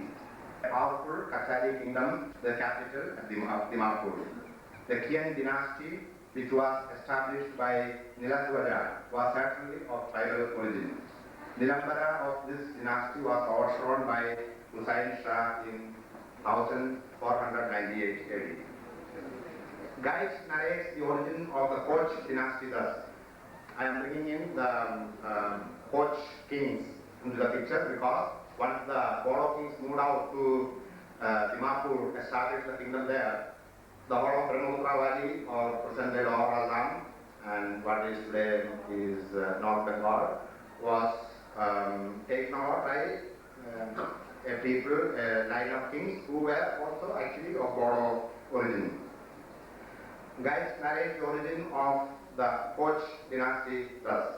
A certain Hajar Koch, the story of Hajar Koch, had two daughters, Sheila and Leela. Both were matches, in other words, Bodo. Hajar seems to have been a person of great vigor and brought under his government the whole of Kanpur, together with a large portion of Assam, including the government of Kamru. From Hira, Hariya Mesh, leader of the 12 Mesh families, had a son called Vishu Mesh, who along with the Vishu Mesh are known as Rajvanshis. All his 12 ministers were Meshes, in other words, Bodos. According to Hamilton, famous author, it is Hajar Koch who founded the kingdom of Pragyudishpur. Vishwa Sinha, who is known as Vishu Mesh, was succeeded by Malladeva, who is known more popularly as Naranarayana, who gave away part of his kingdom east of Sanghosh River to his brother Sukladeva or Silarai. According to the Mohammedan historians, the eastern part was known as Koch Hajo and the western part as Koch Bihar. Naranarayana was known to them as Bal Gosain and Shukladeva as Shukla Gosain. Malladeva or Naranarayana of the west died in 1584 and was succeeded by Lakshmi Narayana, whose rule came to an end in 1622 AD. And Pran Narayana was the last king of this line. In the east, Shukladwaja was succeeded by Raghudeva, and Parikshit, who followed him, died in Patna in the year 1606. One of his sons, Vijita Narayan, became the king of Bijni, and another son, Bali Narayana, king of Dara, who died in the year 1634. Anthony was speaking very elaborately on this. When King Dasangpa of the Dimapur Kachari kingdom was killed by the more powerful Ahoms, they shifted their capital to Maibong in North Kachar Hills and then to Kashpur on southern Barai. The last but one Kachari king, Raja Krishna Chandra, tried his hand at alienation, which was resented by the people. His younger brother, Govinda Chandra, succeeded him. His patronizing Brahminical Hinduism and his recruiting of officials of the Bengali community provoked the people so much that they rose in revolt against the king, and the colonialist British annexed the Bodo kingdom into their vast fields. Once the Bodo kingdom came to an end, at least officially, when there were no more having power in their hands, there was a lull among the Bodos. No political activity took place. মাদাৰৰ গীত নৃত্য চৰকৰ গীত নৃত্য প্ৰভৃতিৰ কথাও এই প্ৰসংগত উল্লেখ কৰিব পাৰি। বিশেষকৈ চৰক পূজাৰ সমন্বয়ত মাজনিশা কৰা খৰ্গেৰে সজ্জিত কালী চণ্ডীৰ নাচৰ উদ্দামতা সঁচাকৈ উপভোগ্য নৃত্যানুষ্ঠান। গোৱালপৰীয়া গীতত পৰা আৰ্য প্ৰভাৱৰ এটি স্বচ্ছ উদাহৰণ হ'ল কুখাণ্ডা। গীত নৃত্য আৰু নাট্যৰ সমন্বয় এটা মত হ'ল কিছু পৰিমাণে পৌৰাণিক ধৰণৰ মত, যিটো 15 যিসকল আছিল এই 15 জাতিৰ যি তেওঁলোকৰ ধাৰা যিটো আহিল উত্তৰ পূৰ্বাঞ্চললৈ, আৰু তেতিয়া তেওঁলোকে অহাৰ পিছত তেওঁলোকে সেই যিহেতু যোদ্ধা জাতি আছিল আৰু ৰাজবংশৰ আছিল, সেই তেতিয়াৰ পৰাই ক্ষত্ৰিয় বুলি তেওঁলোক পৰিচিত হৈছে। এইটো এটা ধাৰা। আৰু এটা কৰবাত উল্লেখ কৰিছোঁ, ধৰক এছ এন হান্দল, গেট চাহাব, এইফালে সুনীতি কুমাৰ চেটাৰ্জী, লগতে পুৰাতত্ত্ববিদ ৰাজমোহন নাথ, তেওঁলোকে নিসংকোচে স্বীকাৰ কৰি গৈছে যে কোচ ৰাজবংশী বড়ো জনগোষ্ঠীৰ এটা শাখা। এইটো নিশ্চয় আপুনি উল্লেখ কৰি ইয়াত নিশ্চয় আপোনাৰ বিতৰ্কটো সামৰি ল'ব পাৰে। মই এইখিনি পৰামৰ্শ দিব খুজিছোঁ। লগতে মই এটা পৰামৰ্শ, ইয়াত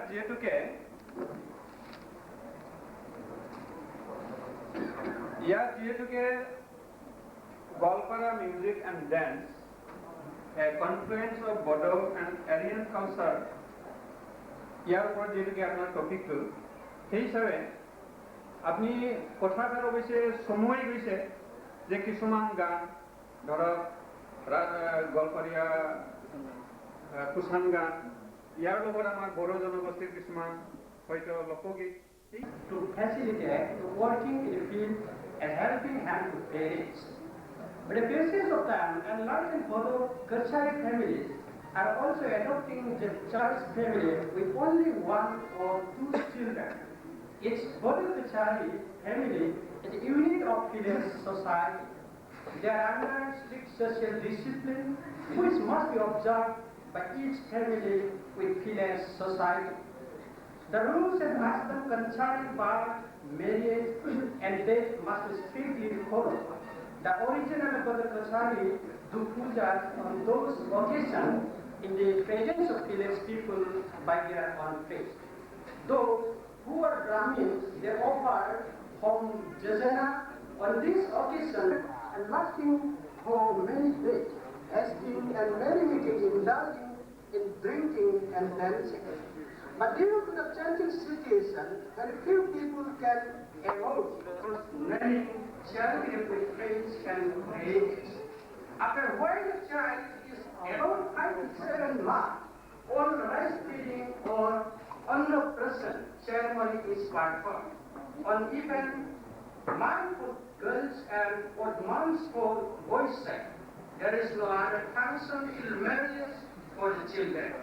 When they come to age, say 18 years to girls and 22 years to boys, marriage negotiation starts from either side, usually by both parents take the initiative by approaching the girl's parents with offer of betel nut, palm, and pots of sugar cane and marriages. But if for some reason negotiation falls through, the bangles and ring were returned. The marriage is celebrated as stated earlier by Homojotana or traditional puja. At this stage, I will mention the different types of marriage prevalent amongst the Bodo Kokkrajharis. The formal marriage is by negation. Gandura Bunai, dragonfly dance, Sakalau Bunai, Mupur Geranai, bear dance, Now Bunai, boat dance, Kamau Barkunai, drum dance, Thou Night, drinking chicken blood, Muska Kori Musanai, Tiger Dance, Mausi, Membran Gelerai Musanai, Spotted Cat Dance, Neolai Gelerai Musanai, Mangus Dance, etc. Among the popular folk dances of the Bazurumba and Nagurnai dances, Nagurnai Musanai, need special mention. Bodo Language have made Republic Day folk dance aware earlier by these dances more than once. Nagurnai dance means community kissing by Bodo Language women with Jekai Kobai. The other dance varieties are Alikunai and Maigainai. Rice plantation days. During the mother or harvesting festivals, Vaishakha or spring festival, young and old both sexes in Bodo Language village enjoy Jew or rice beer and dance for few days, day and night. The few urban Bodo Language are deprived of this Gala festival due to lack of environment. Mention must be made about the reigning tradition among the Bodo Language dialects who must know weaving and embroidery. Otherwise, they find difficulty in gathering marriages. So, most Bodo Language girls are expert in weaving and embroidery. They wear their own clothes called the kana and sadar. They also wear for the family. The Indian or Iri clothes woven by Bodo Language ladies is a famous silk cloth which may be used as sadar. On the subjects and that too very general overview. Here you find that I have put an article before synopsis, but synopsis is in the short itself. I have put only an adjective before it, that is short synopsis of comprehensive history of the photos. Generally, it is known to all of us that materials for the purpose are wanting to a great extent. Except a few books by some scholars like Dr. Sujit Kumar Bhuyan, Dr. Suniti Kumar Chatterjee, etc., whatever we have had so far are all in piecemeal in the form of articles, write-ups, etc., which are quite insufficient to make a comprehensive history. One wonders why the Bodos once ruled a powerful kingdom extending a vast area from Syria to West Bengal and Bangladesh to the foothills of the Himalayas. Some sections of the Nagapukis, etc. Taking all this together, one may make an endeavor to write commendable history of the Bodos, though not comprehensive one. No doubt it would be a tedious work, but it would not be impossible if one comes forward with missionary zeal. Golpara district seem to be happy plains of Assamese and Bengali. Perhaps it is so. Music and dance are both special subjects. They require minute observation and careful or scientific study to give remarks as to how the Golpara music and dance are a confluence of Bodo and Indian culture. Mr. Neil Mohan Rai, he is the right person of unity among various linguistic and religious communities. The potential for building a new national culture is high, but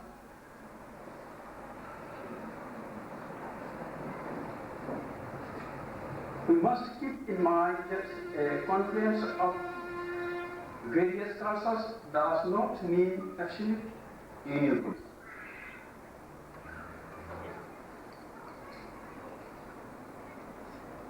first session, the topic potentiality of Bodo mythology and its prospects in literature was included in the first section. Though it has not been read out in this first session, I want to read out the synopsis.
Prospect in literature. Because of the time constraint, that is, I had only 1 week's time preparation of the seminar paper. Anyway, I will try my level best to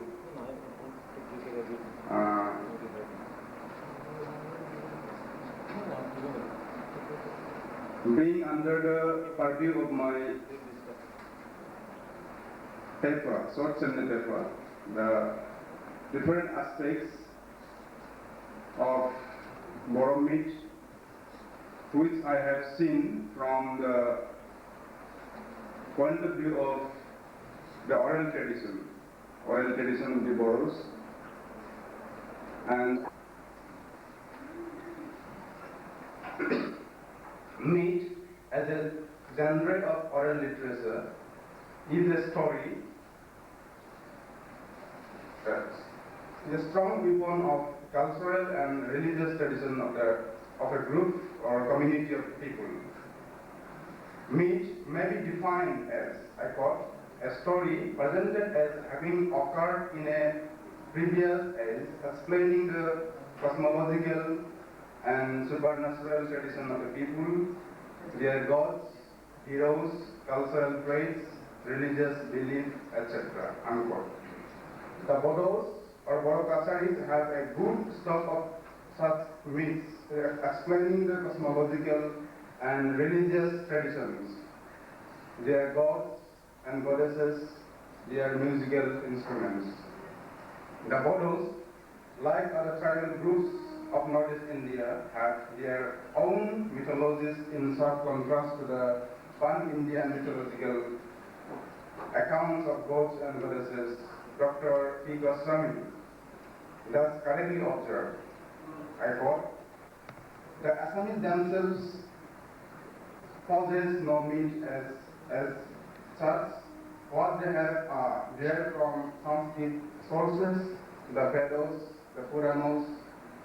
On the other hand, tribes like the Rabha and the Kacharis, all speaking Assamese or in some cases bilingual, have myths of a kind, but impregnated by Indian traditions. In this paper, an attempt is being made to explore the domains of Bodo myths and their potentiality and prospects in widening the horizons of Bodo written literature. As you know, the genres of oral literature like myths, legends, tales, folk songs, proverbs, riddles, and folk epic have enriched the written literature written in different languages all over the world. Before going into the details of the discussion, it would be pertinent to speak a few words about the nature and significance of myth as a genre of oral literature.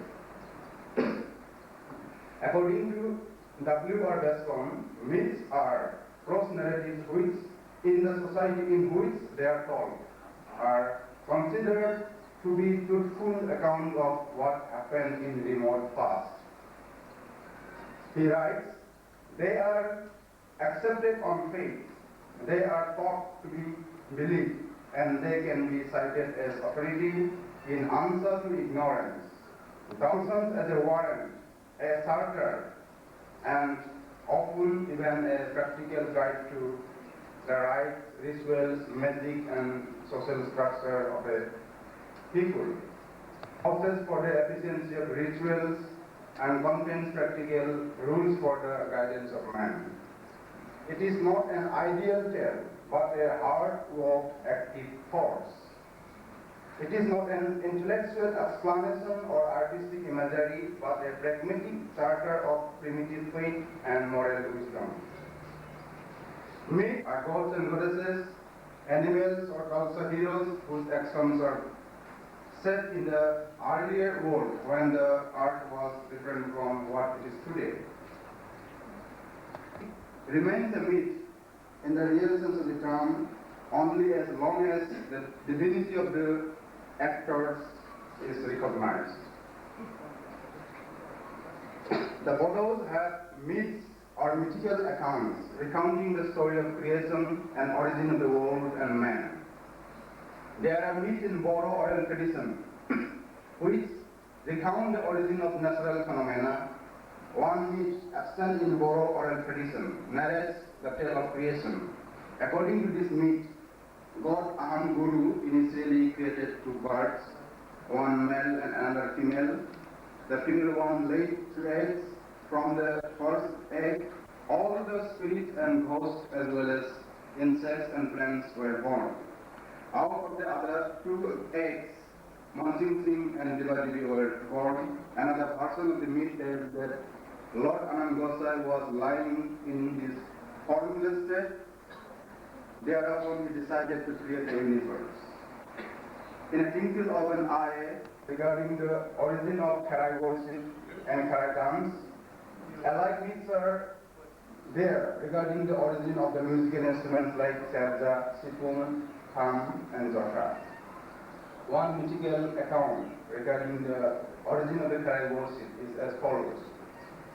Once there lived a pious old man with his pious old wife. Unfortunately, they had no child. They would pray are really aliens and they belong to a higher strata of the society. And so many of the scholars and folklorists and anthropologists today do not like to use such dichotomies. Anyway, there is a creation myth extant among the Bodos recounting the origin of thunder and lightning. And this myth recounts the marriage between a brother and his younger sister. This is the mythical account on mythical tale of Ravana and Ravani. The same mythical account is narrated in the context of the Kusli Hava, or the Kusli Hava, which is current in some districts, some areas of Kokkrajhar district, Nalbari district, Kamrup district, and Gaurav district. Ravana Ravaniya Hava Say. Ma Bumbogon, Sungai, Ma Bumbogon, Dinini Dinaunu, Ravana Ravaniya Hava Say. Rauli Sipaya, Zinglap Jamsi, Adamlap Jamsi, Kalam Baidin, Dikarao Namani. Dikarao Namani because we know that Rauli Amabri, and then over the carbon Hamabri, as to how Sibrai, that is Lord Sibo, created Aham Guru and taught him all the tenets and principles. Aham Guru then taught these tenets and principles to Mansingh Singh, who taught this to Anaguru, and then Anaguru taught this to Kanaguru. What these eternal Gurus taught the sons of the Boros are Batua Banduba, that means Uzinai, Habalanai, Suku, Duku, Arakinai. Then Mansingh Singh Guru Niya Kongwa, Uzinai Tukang, Derbula, Habala, Kuau, Kauku, Kawan Sargunama, Tukuau, Anka, Arabula, Kasaukul Niprai Udangza. Are Subumi Rawa, Subumi Asara Asarva, that is, Gurliko, Borainai, Habazanai, Kuau, Gongai Natanai, Alugudun, Bogarnai. The narrative part, the parts was collected as the poet acknowledges in the preface from late Putiram Bachari, his grandfather, and late Samrakanta Kasari, his father. He, however, introduced some innovation. For example, in his account of the origin of worldly bodies and origin of man. I have already referred to in one of the earlier seminars that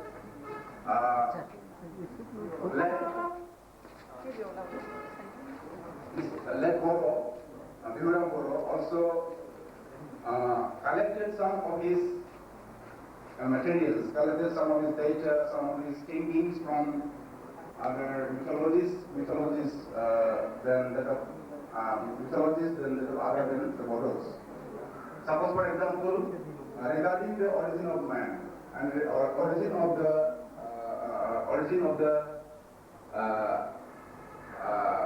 sky and other heaven, makes it clearly manifest through the mytho-religious play that the Bodos believe in the absolute God, in incarnation and divinity, and that they obey the court, that is authority, as was taught by Aham Guru before Alai Damra in the very beginning of human society, and that they observe the traditions and conventions of the society, advised Sandabaudia to surrender before the social authority, and announced the second coming of Mansingh Singh Brai. Sandabaudia had to appear before the jury which accused him to be guilty, but the jury could not prove his guilt. The proceedings of the jury came to a bleak end. In the midst of a hue and cry, Sandabaudia announced before the jury and the public about the oracle made by Santikhaina. Accordingly, Karai worship was held in the Baukungri Hill. The entire last scene of the play contains elaborate details of the Karai worship, in which we come across characters like the Oza, Daudini, and Mansingh Singh Brai. Mansingh Singh announces Sandabaudia free from the charge of guilt. He could play the selja on the occasion of the Khai worship. Mansingh Singh teaches the people to follow the path of their traditional religion by planting the secret Siju plant, Tulsi plant, and Jatrasi plant, and lighting the earthen lamp. Is sociology, and there will be more confusing questions after reading over the paper. Yesterday, we had some problems about Aryanization, Sanskritization, Westernization, and such issues. I cannot avoid these issues again here. This will come up again. To some extent, I avoided my points in respect of Aryanization and Sanskritization, and true to the fact that I have seen or that we have seen. Trend of change in present Bodo society. It is well-known fact that societies continually change their structure to survive in the changing environment. These changes occur due to the change in the political, economic, and other factors. The changes in interpersonal and intersocial groups compel the society to adapt itself in new situations. The society as referred in Reverend Signandus Dikacharis and Bodoland's Borodosari Sanskrit may be considered a model from which the Bodos are transforming themselves to the present state of affairs. There is no record how Bodos lived before British rule. Even for the British rule, there is plenty record relating to the social structure of the Bodos. The Bodo society during the British period might not have changed in structurally measured occasions, but the independence has brought major change by accepting democracy to India. It has automatically changed in the Bodo society also. It has automatically brought change to the Bodo society. The changes brought forward are being discussed in the following pages. The change started during the British period has not lost its characteristics and momentum, even in this day. The independence of India has only accelerated the process towards the democratization of all social structure from top to bottom. Any project of study, sociological studies have to be made in continually changing situation and environment. In this present one, the empirical phenomena cited are accepted as common and predominant occurrence in the society. No macro level and micro level case studies have been made till date on the Bodo society.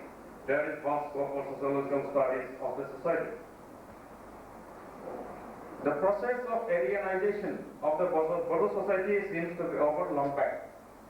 Aryanization as defined by M.S. Srinivas does not fit in the process of Aryanization of Bodo society in the past or at the present. The conversion of society to the core Varnas of Hindu pantheon is not found in the present state of things. That's what yesterday Mr. B.T.K. Brahma told.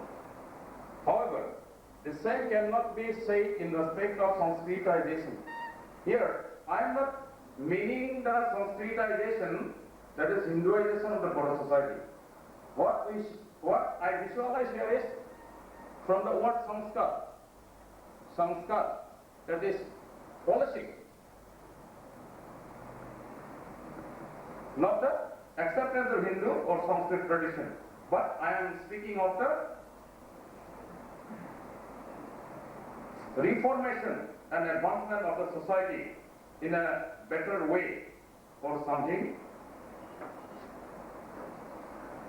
The difference between Aryanization and Sanskritization must be clearly made before making any conclusion. The Aryanization of a society is more in a crude form than the Sanskritization, because Sanskritization does not. Suppose yesterday, Mr. Brahma told, a Sudra, if a Sudra becomes Hindu, becomes Brahmin, But if he is a Bihari, he remains Bihari. His language, his culture doesn't change, but his caste changes, but other remains same. In this case, I am not saying that. So in this case, I am saying that alienation completely eliminates the identity, but Sanskritization does not. I am saying this point. I feel that the alienation totally eliminates the identity of an individual, but the Sanskritization does not. What the others will say about it is not sure to me. The submergence of the society to the fold of alienation and loss of identity to the island fold will indicate with Bodo. That's Sarania or Alphonse. Yesterday what Mr. Brahma said. I brought it into the form of alienation. Yesterday Mr. Brahma brought it as Sanskritization. But I don't think that this will fit in the definition of Sanskritization, but will fit in the alienation. It is a difficult issue and controversial issue in respect of the sociologist also. That's why Deepavali, Durga Puja, etc. In addition to their own religious customs and rituals. This is phenomena, but not strictly noted and strictly written in our record, but we see there is no written records. The society of the Bodos are dependent on the agriculture. The economic condition of the Bodos till date is also based on agriculture. It is very recent phenomena that Bodos are coming back to urban life. The semi-nomadic society till 1970s is trying to adopt urban life. Bodos were not living in town earlier, even in the 70s. Though there is no official records of Bodo migrations, it was observed during the childhood and youth of these writers. For instance, it was common picture that Bodo families are migrating towards Dharam, Lakhimpur, North Kokkrajhar and Mikirpahar district. And these facts may be surfaced through other means. These families are still maintaining contact with their blood relatives. What Bodos say Bahagis in Dalbai district have such familial relations with their migrated families. I feel that there is a good scope of sociological studies in this aspect. Both micro level and macro level study may throw new light on this migration. Slowly and surely, significant number of Bodos are now dependent on government jobs, small businesses, and other means of livelihoods. A significant number of Bodos are now living in town, and they are truck drivers, rickshaw pullers, teller pullers in the lower strata of economic activity. I am not saying about this white collar jobs, that is government service, big officers or like this, but in big numbers we are coming in the urban life through these jobs only. Very small number is government servant or big businesses. These are reserved for rural domain. The Bodo domain are also engaged as a small residential vendors running hapman type of these stores and others. Hapman groups almost in all areas populated by Bodos. It is a common to settle their life in urban areas. The Bodo as a society cannot be treated as a society living in the urban areas of towns. We are not yet acclimatized and acculturated to the urban life. That is a point that Britishers brought to us. Sanskritization is a member of his family. Generally a Bodo, what we Bodo say during the birth? What we say, hey Bodo. Neng gede boy जों मोनसेयाव बांगाल जुंगाल हारसा ना बेफोरमोन जों मोनसेयाव दिनैनिफ्राय बर' जाबाय. What we say in Bodo, once a child is born, we say that after washing the child, the infant, before entering to the house, we say that you child, I don't know who were you? You were Bengali, you were Nepali, you were Muslim. But from today, you are the Bodo. We say before keeping him before entering the house. That is almost like baptism in Bodo. He is baptized to Bodo, what we say. After this, the Bodos observe a Thanksgiving ceremony to the persons who have then served and take care of the delivering mother and newborn. It is called Dai Sarnai in this society. A feast with abundant quantity of raspberries is offered in the feast. When Tham Daunai has been replaced by Annapasana, Sanskritized, we have become Sanskritized. We lost Tham Daunai to the Annapasana, Churakarna and others. The most prominent word to be mentioned, Sanskritization of the tradition, is the Brahma marriage. The Brahma system of marriage has almost replaced the Hatasuni or the Bodo traditional marriage system.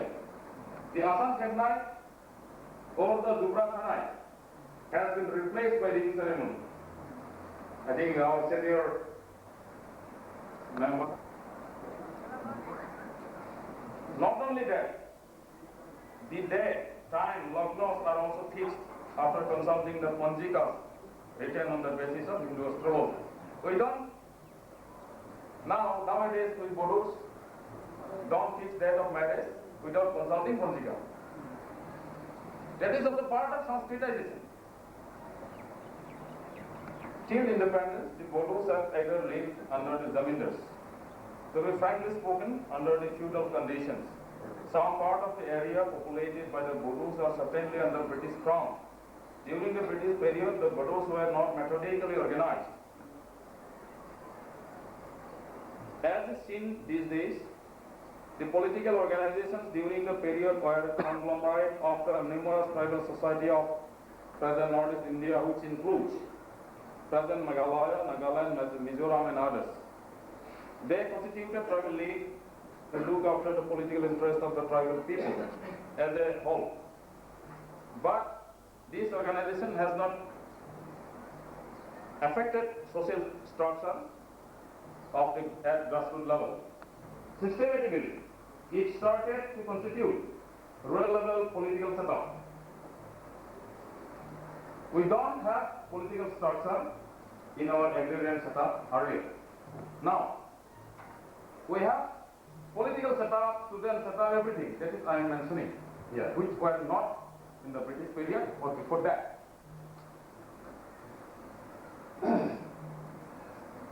Systematically, it started to constitute rural level political setup. In turn, it brought political consciousness to the society. It left a definite mark on the structure of society. Political principles of BTC, which may continue in these days also.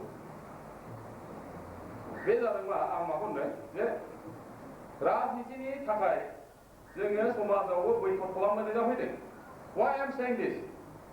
The political system has affected the rural level structure also. After they have constituted grassroots level political structures. It is very important to know, which requires further study.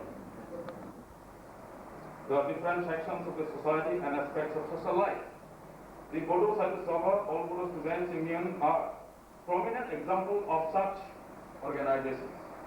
The important organization affecting social structure of the society is all Bodo Students Union. Saitya Sabha has not that effective organization to affect the existing social structure, but all Bodo Students Union have, to my opinion, have some grip over the structure of the society. Culture and other aspects of the society. Frankly spoken, it has spearheaded Bodoland movement in the 90s of the last century. The movement was partly political, if not fully. The 91 set of demands has included a demand of separate state for Bodo. It has political overtone, that's what I say. The local unit of their organizations dispense justice in the petty family disputes, social crimes, tax, etc., affecting the village justice system. In earlier occasions, the matter was dealt by the society in a unique way. The village Salisha, what is it, Disha? A dispense justice through the deliberation in the village council or impromptu village judicial court attended by one male adult representative of each household of the village. In respect of intra-village matters, the cases were disposed of by the council of the village itself. In respect of inter-village matters, the members of the two villages formed the council and dispensed justice accordingly, on the basis of the orally accepted traditional customs. The matter taken up by such councils are petty crimes like theft, sexual offences, social crimes, disputes, marriage disputes, etc. In Bodo, there are a lot of marriage disputes also, like elopement with guard, for civil marriage like this. What do we say in Jobunai?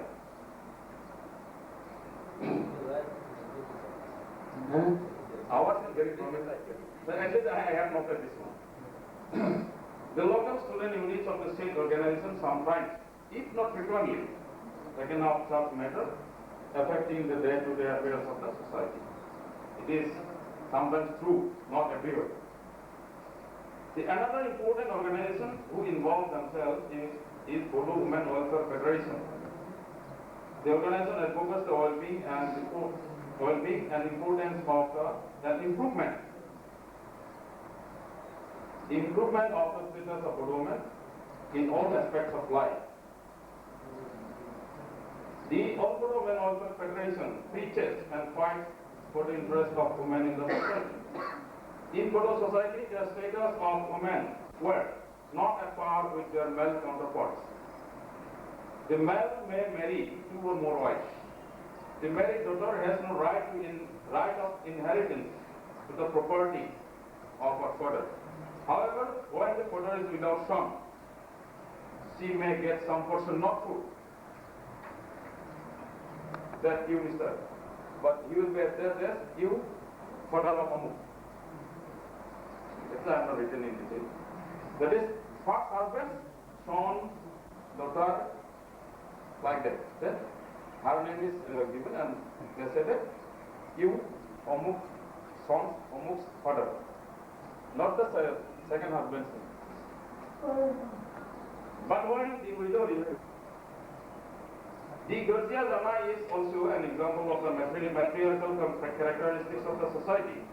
The bridegroom, instead of bride, leaves his house and stays permanently in bride's house. The bridegroom has the right of inheritance to his wife's property in case of death, but loses right of inheritance from his father. And we see from our home that one matriculate is going this way. That's a big example. That's why I have noted this one. So, an educated members of the society and guide that would have helped them to adopt itself in the changing environment in the world. Thus, it lost the grip over the important members of the society. It has affected also the society, and the society also lost its members. The village Salisa or village organization would have failed to see the interest of the society of the Bodus. That's why the importance of the centralized organizations was required to see the interest of the community. There is good side and bad side. The establishment of political organizations and bodies. The existing rural judiciary administrative system lost importance amongst its members. The group are coming here to stay, and how they will function among this society is not yet determined. No definite service has been taken. That's why I told you. Well, they are as burdened. But there is new development in this regard. Last, when we went to Delhi, the photos of this photo is a different one I go. There is a Susan Santa has defined such ritual as fertility festival of the society. The Boishagu propitiates nature God to provide the society with good harvest for the coming year. After finishing the religious part of the festival, there comes the Romans or festival of procreation. Some may not agree with it. Nowadays, in addition to the Boishagu, the educated portion of the society observes European New Year Day with due form and grandeur. It has also become part of our society now.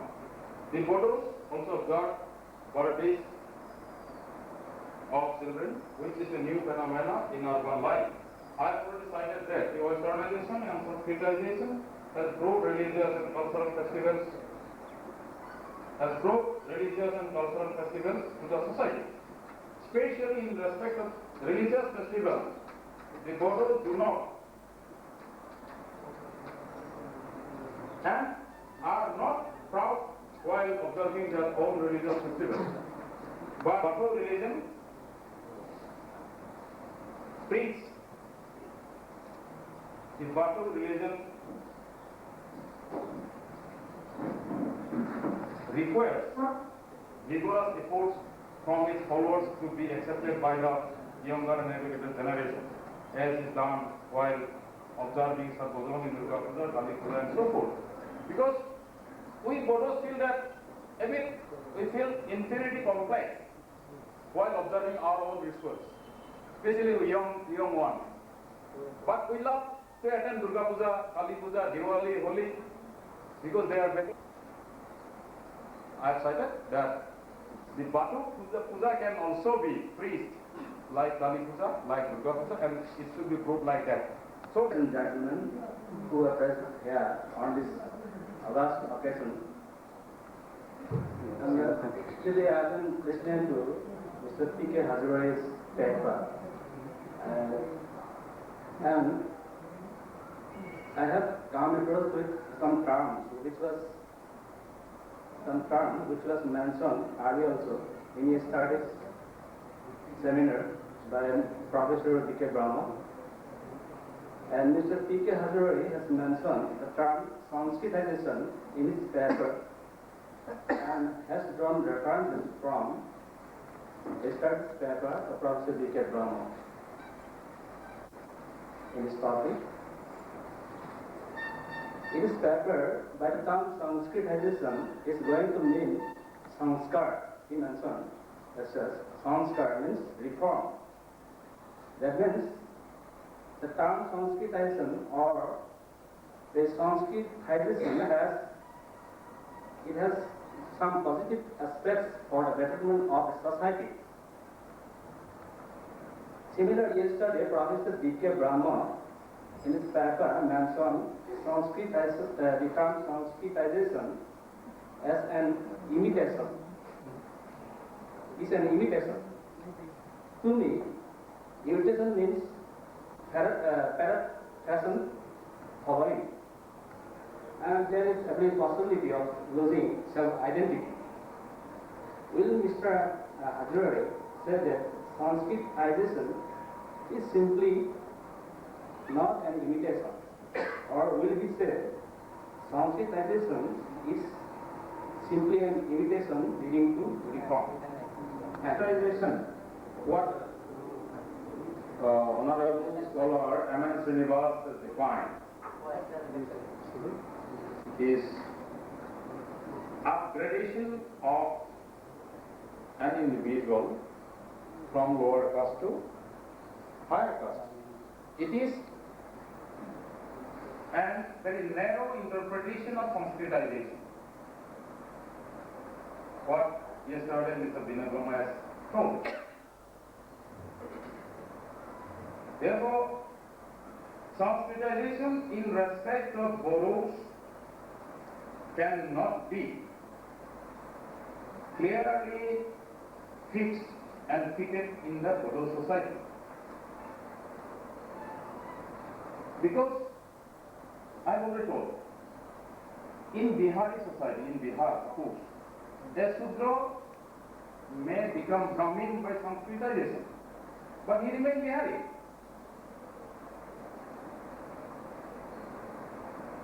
However, the point for United Province cannot be fitted in Assam.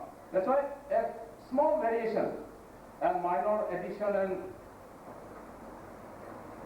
exception is taken in this. And I think if some scholars come in future, these terms will be made different one, because Sanskritization does not fit in our society, alienation does not fit in our society, and it is not 100% applicable for Bodo society in respect of alienation and Sanskritization. That's why I have termed some alienization directly for leaving the identity, who have discarded identity, that alienized themselves. He becomes Kshatriya, he becomes Chaudhary, he becomes Singh, or like that. But in case of Bodo, Sanskritization cannot be directly fitted into the present form. Thanks. Yes, how do we in any language? Do I understand the word? Yes. राकेशा गैंग लानानै आंनि न'आव हाबफैनानै दाखायथि खालामफैबाय गासिबो सना रुपा लाना थांबाय लोगोसे आंनि फिसा हिनजाव रुपा आरो फिसौ राजाखौबो लाना थांबाय मा नोंहा माबा मोनसे राहा खालामदों आं दानो राहा खालामगासिनो दं आं थांगासिनो दं दानो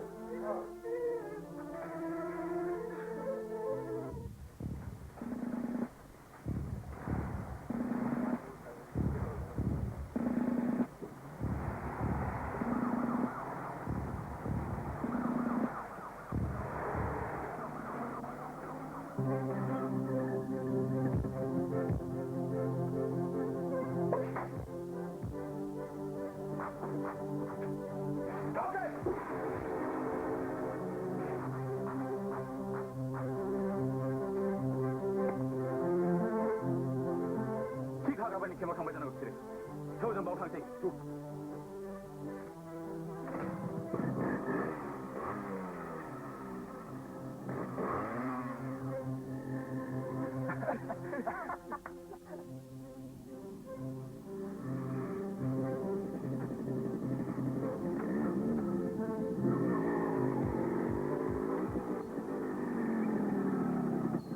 जोंहा जोबोद गाज्रि जाथाय जाबाय नङा आबु रुपा आरो राजाखौ राकेशा किडनेप खालामना लाना थांबाय आरो गासै रां रुपा गासिबो लुट खालामना लांजोबबाय बियो दा नोंसोरो नोंसिनि आखायाव जेसेबां हाथियार दं आरो लोगोफोर बिथांखौ गासिबो बुथुमना लाना फैदो फैबाय थादो बिदिबा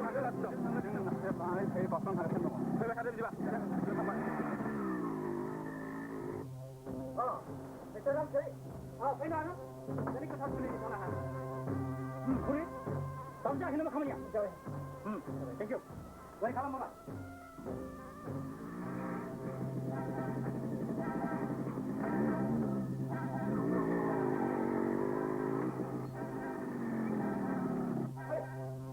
Hey, Mama. Don't make good time doing it. Hey, Mama. Pray. I'm going to go for a Okay. Surrender. Lupa. Kepo cinta kalau nonton harga. Mana sih kamu? Lupa. Dia jawab cinta dah dengan apa? Cinta dah nak je berkenang dia. Bro. Kontrol awak itu mama.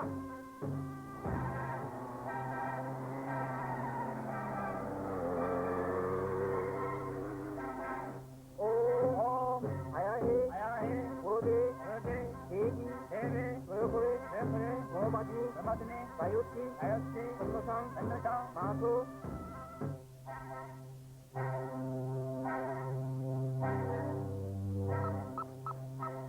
Emot, Tony. Bos, jangan salah Bobby Bay. What? Nonsense. Sekarang ada serang bikin Bobby Bay. Kau sesuatu yang situ. Lama sesuatu. Ada kena tak? Kamu tahu dia bisa kau bisa mengenai mengenai. Mana Bay? Boleh? Jangan makan monster. Ada bau.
Osok, neraga kau nolang tangge. Ang abur bukau, rakyat akan teri kesan tangge. Hebang.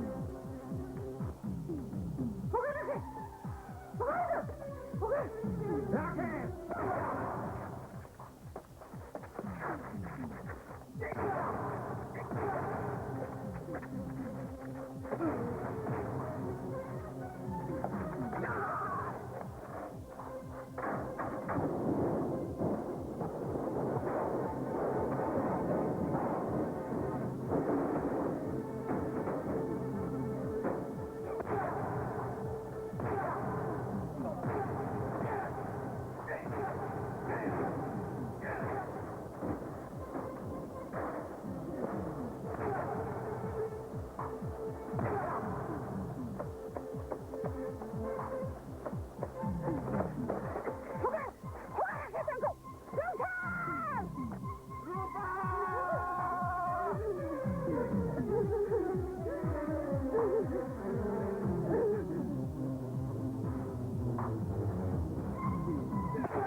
Raket, dan isi menang kau.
Tepat. Sultan!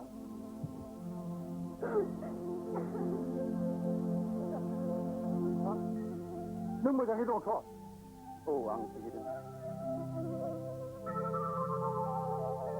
Ya, ako ni basta ko pa ako kasi, ha? Okay, dana na nga ako.